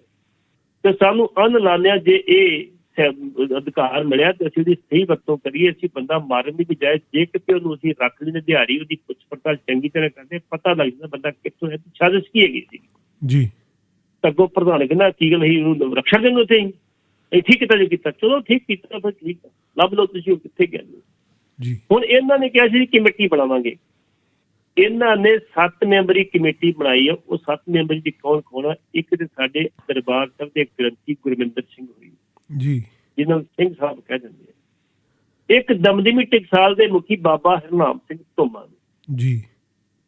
ਇੱਕ ਉਹਦੇ ਵਿੱਚ ਸਾਡੇ ਹੈਗੇ ਨੇ ਸੀਨੀਅਰ ਮੀਤ ਪ੍ਰਧਾਨ ਜਿਹੜੇ ਸ਼੍ਰੋਮਣੀ ਕਮੇਟੀ ਦੇ ਰਘੂਜੀਤ ਸਿੰਘ ਵਿਰਕ ਹੈਗੇ ਜੀ। ਇੱਕ ਬੁੱਢਾ ਦਲ ਦੇ ਮੁਖੀ ਬਾਬਾ ਬਲਬੀਰ ਸਿੰਘ ਹੋਰੀ ਹੈਗੇ ਜੀ। ਇੱਕ ਗੁਰਚਰਨ ਸਿੰਘ ਜਿਹੜਾ ਹੈਗਾ ਸਾਡੇ ਆਪਣੇ ਨਕਲ ਦੇ ਆ ਮੈਂਬਰ SCPC ਉਹ ਹੈਗੇ ਨੇ। ਇੱਕ ਭਗਵੰਤ ਸਿੰਘ ਸਿਆਲਕਾ ਮੈਂਬਰ SCPC ਹੈਗੇ ਨੇ। ਇੱਕ ਇਹਨਾਂ ਨੇ ਪਾਇਆ ਵਾ ਬਿਲਕੁਲ ਇਤਿਹਾਸਕਾਰ ਗੋਗੋਵਾਲੀ, ਇੰਦਰਜੀਤ ਸਿੰਘ ਗੋਗੋਵਾਲੀ, ਤੇ ਇਹਨਾਂ ਨੂੰ ਕੋਆਰਡੀਨੇਟ ਕਰੇਗਾ ਬਕਾਇਦਾ ਤੌਰ ਤੇ ਅਸੀਂ ਦੇ ਸੈਕਟਰੀ ਇੱਕ ਮਹਿੰਦਰ ਸਿੰਘ ਆਲੀ। ਉਹ ਇਹਦੀ ਜਾਂਚ ਕਰਨਗੇ। ਉਹਦੀ ਕੱਲ ਕਮੇਟੀ ਪਹਿਲੀ ਹੋਈ ਤੇ ਜਾਂਚ ਉਹਨਾਂ ਵਿਚਾਰੇ ਦੱਸੋ ਕੀ ਕਰਨੀ, ਕਿੱਥੋਂ ਜਾਂਚ ਕਰਨਗੇ, ਕੀ ਕਰਨਗੇ। ਉਹ ਸਿਰਫ ਇਹ ਵੇਖਣਗੇ ਕਿੰਨੇ ਵਜੇ ਆਇਆ, ਕਿੰਨੇ ਵਜੇ ਆਇਆ। ਉਹ 2 ਕਿਸਮ ਦੀ ਜਾਂਚ ਕਰਨਗੇ ਕਿਉਂਕਿ 15 ਤਰੀਕ ਨੂੰ ਇੱਕ ਇਹੋ ਜਿਹੇ ਮੁੰਡੇ ਦੇ ਜਿਹੜਾ ਸੀ ਗੁਟਕਾ ਸਾਹਿਬ ਸਰੋਵਰ ਤੋਂ ਸੁੱਟਿਆ ਸੀ, ਉਹ ਗੁਟਕਾ ਸਾਹਿਬ ਦੇ ਕੱਢ ਲਿਆ, ਲੇਕਿਨ ਉਹਨੂੰ ਪੁਲਿਸ ਨੂੰ ਦਿੱਤਾ ਸੀ। ਪੁਲਿਸ ਨੇ ਕਹਿਤਾ ਜੀ ਇਹ ਮਾਨਸਿਕ ਤੌਰ ਤੇ ਬਿਮਾਰ ਆ, ਉਹਨੂੰ ਜੇਲ੍ਹ ਭੇਜ ਦਿੱਤਾ ਸੀ। ਪਤਾ ਨਹੀਂ ਮਾਨਸਿਕ ਤੌਰ ਤੇ ਬਿਮਾਰ ਗੁਰਦੁਆਰੇ ਕਿਉਂ ਨਹੀਂ, ਹੋਰ ਕਿਤੇ ਨਹੀਂ ਜਾਂਦੇ, ਕਿਤੇ ਜਾਂਦੇ ਜੀ ਬਿਲਕੁਲ। ਹੁਣ ਇਹਦੀ ਜਾਂਚ ਕਰ ਰਹੇ ਦੋਵਾਂ ਕੇਸਾਂ ਦੀ। ਉਹ ਇਹ 7 ਮੈਂਬਰੀ ਕਮੇਟੀ ਕਰ ਰਹੀ ਹੈ। 7 ਕਮੇਟੀ ਕੀ ਜਾਂਚ ਕਰੂਗੀ? ਚਾਹੀਦਾ ਤੇ ਇਹ ਸੀ ਸਰਦਾਰ ਦਲਬੀਰ ਸਿੰਘ ਜੀ ਬਕਾਇਦਾ ਤੌਰ ਤੇ ਇਹਦੇ ਵਿੱਚ ਸਾਡੇ ਸਾਬਕਾ ਉਹ ਪੁਲਿਸ ਅਫਸਰ ਜਿਨ੍ਹਾਂ ਨੇ ਬਕਾਇਦਾ ਤੌਰ ਤੇ ਇਹਦੀ ਜਾਂਚ ਕਰਨ ਦੀ ਟ੍ਰੇਨਿੰਗ ਲਈ ਹੈ, ਸਾਬਕਾ ਆਰਮੀ ਅਫਸਰ ਜਿਨ੍ਹਾਂ ਕੋਲ ਟ੍ਰੇਨਿੰਗ ਹੈਗੀ ਹੈ, ਉਹ ਵੇਖ ਸਕਦੇ, ਉਹ ਇੱਕ ਕਲਿਊ ਤੋਂ ਗਾਂ ਦੀ ਗੱਲ ਤੋੜ ਸਕਦੇ ਨੇ। ਲੇਕਿਨ ਜਿਹੜੇ ਗ੍ਰੰਥੀ ਨੇ ਇਹ ਮੈਂਬਰ ਨੇ ਵਿਚਾਰੇ ਉਹ ਜਾਂਚ ਕੀ ਕਰਨਗੇ? ਚਲੋ ਕੁਛ ਵਿਚਾਰੇ ਪ੍ਰਸ਼ਾਦੇ ਪਿੱਛੇ ਛੱਕ ਕੇ ਕਹਿ ਦੇਣਗੇ ਜੀ ਸਾਨੂੰ ਕੁਛ ਲੱਭਾ ਨਹੀਂ ਇਹਦੇ ਵਿੱਚੋਂ। ਲੇਕਿਨ ਫਿਰ ਵੀ ਚੰਗੀ ਗੱਲ ਆ ਕਮੇਟੀ ਨੇ ਕਮੇਟੀ ਬਣਾਈ, ਇੱਕ ਕੰਮ ਚੱਲਦਾ ਰਹੂਗਾ। ਅਸੀਂ ਵੀ ਪੁੱਛਦੇ ਰਹਾਂਗੇ ਪ੍ਰੈਸ ਵਾਲੇ ਦੱਸੋ ਜੀ ਕੀ ਬਣਿਆ, ਉਹ ਦੱਸਦੇ ਰਹਿਣਗੇ ਜੀ ਜਾਂਚ ਜਾਰੀ ਹੈ, ਮੀਟਿੰਗ ਜਾਰੀ ਹੈ। ਤੇ ਕੱਲ ਇਹਨਾਂ ਪਹਿਲੀ ਮੀਟਿੰਗ ਕੀਤੀ ਸੀ ਉਹਦੇ ਵਿੱਚ, ਲੇਕਿਨ ਉਹ ਅਜੇ ਤੱਕ ਦੱਸਿਆ ਕਿ ਨਹੀਂ ਪਹਿਲੀ ਮੀਟਿੰਗ ਅਸੀਂ ਕੀ ਕੀਤਾ ਜੀ। ਬਲਦੇਵ ਸਿੰਘ ਸਰਸਾ ਹੋਰਾਂ ਨੇ ਵੀ 2007 ਦੀ ਬੇਅਦਬੀ ਦਾ ਮੁੱਦਾ ਉਛਾਲਿਆ ਜੀ, ਇਹਦੇ ਬਾਰੇ ਕੀ ਅਪਡੇਟ ਆ ਜੀ? ਦੇਖੋ ਜੀ ਬਲਦੇਵ ਸਿੰਘ ਸਿਰਸਾ ਨੇ ਪਹਿਲਾਂ ਇੱਕ ਮੁੱਦਾ ਸਾਰਿਆ ਸੀ ਸਿੱਖ ਇਤਿਹਾਸ ਦੀ ਕਿਤਾਬ ਤੇ ਹਿੰਦੀ ਛਪੀ, ਜਿਸ ਗੁਰੂ ਸਾਹਿਬ ਨੂੰ ਜਿਹੜਾ ਸੀ ਬੜੀ ਭੱਦੀ ਲਫ਼ਜ਼ ਕਰਦੀ ਸੀ। ਦਾਸੀਆਂ ਦੇ ਪੇਟੇ ਜੰਮੋ, ਗੁੰਡੇ, ਬਦਮਾਸ਼, ਬੜਾ ਕੁਛ ਕਿਹਾ ਸੀ। ਸਿੱਖ ਇਤਿਹਾਸਿਕ ਕਿਤਾਬ ਦੇ ਛਾਪੀ ਸ਼੍ਰੋਮਣੀ ਕਮੇਟੀ ਨੇ ਸੀ, ਉਹ 1999 ਛਾਪੀ ਸੀ। ਉਹ ਮੁੱਦਾ ਚੁੱਕਿਆ ਸੀ। ਉਹ ਬਕਾਇਦਾ ਤੌਰ ਤੇ ਅੱਜ ਵੀ ਹਾਈ ਕੋਰਟ 'ਚ ਮੁੱਦਾ ਚੱਲ ਰਿਹਾ ਵਾ। ਤੇ ਬੀਬੀ ਜਗੀਰ ਕੌਰ ਨੇ ਕਹਿ ਦਿੱਤਾ ਸੀ, ਅਸੀਂ ਜੋ ਪ੍ਰਧਾਨ ਸੀ ਜੇ ਕਿਤਾਬਾਂ ਛਪਾਈਆਂ ਸੀ, ਕਹਿੰਦੀ ਅਸੀਂ ਸਾਰੀਆਂ ਕਿਤਾਬਾਂ ਵਾਪਸ ਲੈਣੀਆਂ, ਲੇਕਿਨ ਲੋਕਾਂ ਕੋਲ ਅੱਜ ਵੀ ਕਿਤਾਬਾਂ ਹੈਗੀਆਂ। ਕੱਲ ਨੂੰ ਜੇ ਉਹ ਸਾਰੀਆਂ ਕਿਤਾਬਾਂ ਵਾਪਸ ਨਹੀਂ ਹੋਣ ਤੇ ਸਪਸ਼ਟੀਕਰਨ ਪ੍ਰੋਪਰ ਨਹੀਂ ਦਿੱਤਾ ਜਾਂਦਾ ਤੇ ਫਿਰ ਮੈਂ ਸੋਚਦਾ ਕਿ ਉਹ ਆਉਣ ਵਾਲੇ ਸਮੇਂ ਸਿਰਦਰਦੀ ਬਣ ਸਕਦੀ ਹੈ। 2007 ਦੇ ਵਿੱਚ ਇੱਕ ਕਿਤਾਬ ਆਈ ਸੀ ਗੁਰੂ ਬਿਲਾਸ ਪਾਤਸ਼ਾਹੀ ਛੇਵੀਂ, ਉਹ ਸਾਡੇ ਤਤਕਾਲੀ ਜਥੇਦਾਰ ਵੱਲੋਂ ਲਿਖੀ ਗਈ ਸੀ। ਉਹਦੇ ਵਿੱਚ ਕਾਫੀ ਇਤਰਾਜ਼ਯੋਗ ਲਿਖੇ ਗਿਆ ਸੀ ਜੀ। ਉਸ ਚੀਜ਼ ਨੂੰ ਫਿਰ ਉਛਾਲਿਆ ਵੀ ਇਹਦੇ ਦੱਸੋ ਕੀ ਕੀਤਾ, ਜੇ ਨੇ ਜੇ ਨਹੀਂ ਕੀਤਾ ਇਹਦੀ ਜਾਂਚ ਕਰਕੇ ਰਿਪੋਰਟ ਕਰੋ ਵੀ ਇਹਦਾ ਤੁਸੀਂ ਕਿਤਾਬਾਂ ਵਾਪਸ ਲੈ ਲਈਆਂ। ਜੇ ਇਹ ਕਿਤਾਬ ਛਾਪੀ ਗਈ ਹੈ ਤੇ ਕਿਉਂ ਛਾਪੀ ਗਈ ਹੈ, ਤੇ ਜੋ ਕੁਝ ਲਿਖਿਆ ਗਿਆ ਉਹ ਕਿਉਂ ਲਿਖਿਆ ਗਿਆ ਜੀ, ਉਹਦਾ ਕਰਕੇ ਉਹਨਾਂ ਮੁੱਦਾ ਛਾਲਿਆ ਵਾ। ਹੁਣ ਆਉਣ ਵਾਲੇ ਸਮੇਂ 'ਚ ਦੇਖੋ ਸ਼੍ਰੋਮਣੀ ਕਮੇਟੀ ਨੇ ਇੱਕ ਧਰਮ ਪ੍ਰਚਾਰ ਦੇ ਸਕੱਤਰ ਨੇ ਪਰਮਜੀਤ ਸਿੰਘ, ਉਹਨਾਂ ਦੀ ਡਿਊਟੀ ਲਾ ਦਿੱਤੀ ਵੀ ਉਹ ਇਹਦੀ ਜਾਂਚ ਪੜਤਾਲ ਕਰਨ, ਡੂੰਘਾਈ ਤੱਕ ਕਰਨ। ਉਹ ਡਿਵਿਜਾਈ ਕਿੱਦਾਂ ਕਰਦੇ ਕਿ ਨਹੀਂ ਕਰਦੇ ਇਹ ਤੇ ਸਮਾਂ ਦੱਸੂਗਾ। ਲੇਕਿਨ ਹਾਲ ਦੀ ਘੜੀ ਸਰਸਾ ਸਾਹਿਬ ਜਿਹੜੇ ਇਹੋ ਜਿਹੇ ਮੁੱਦੇ ਉਠਾਉਂਦੇ ਨਹੀਂ, ਬਲਦੇਵ ਸਿੰਘ ਸਿਰਸੇ ਹੋਈ ਉਹਨਾਂ ਨੇ ਉਠਾਇਆ ਵਾ। ਇੱਕ ਮੁੱਦਾ ਪਹਿਲਾਂ ਤੇ ਹਾਈ ਕੋਰਟ ਚੱਲਣ ਦਾ, ਜੇ ਪੋਸੀਬਿਲਿਟੀ ਨਾ ਹੋਇਆ ਤੇ ਫਿਰ ਇਹ ਹਾਈ ਕੋਰਟ ਚੱਲ ਜਾਏਗਾ ਜੀ। ਪੱਟੀ ਸਾਹਿਬ ਤੁਹਾਡਾ ਬਹੁਤ ਬਹੁਤ ਧੰਨਵਾਦ ਜੀ, ਅੱਜ ਦੇ ਚਰਚਿਤ ਮਸਲਿਆਂ ਤੇ ਖਬਰਾਂ ਬਾਰੇ ਟੀਕਾ ਟਿੱਪਣੀ ਕੀਤੀ। ਬਹੁਤ ਬਹੁਤ ਧੰਨਵਾਦ। ਧੰਨਵਾਦ। ਸਰੋਤਿਓ, ਲੈਂਦੇ ਆ ਇੱਕ ਬ੍ਰੇਕ ਤੋਂ ਬਾਅਦ ਜਾਰੀ ਰਹੇਗਾ ਪ੍ਰੋਗਰਾਮ ਸ਼ਮਾਦਾਨ।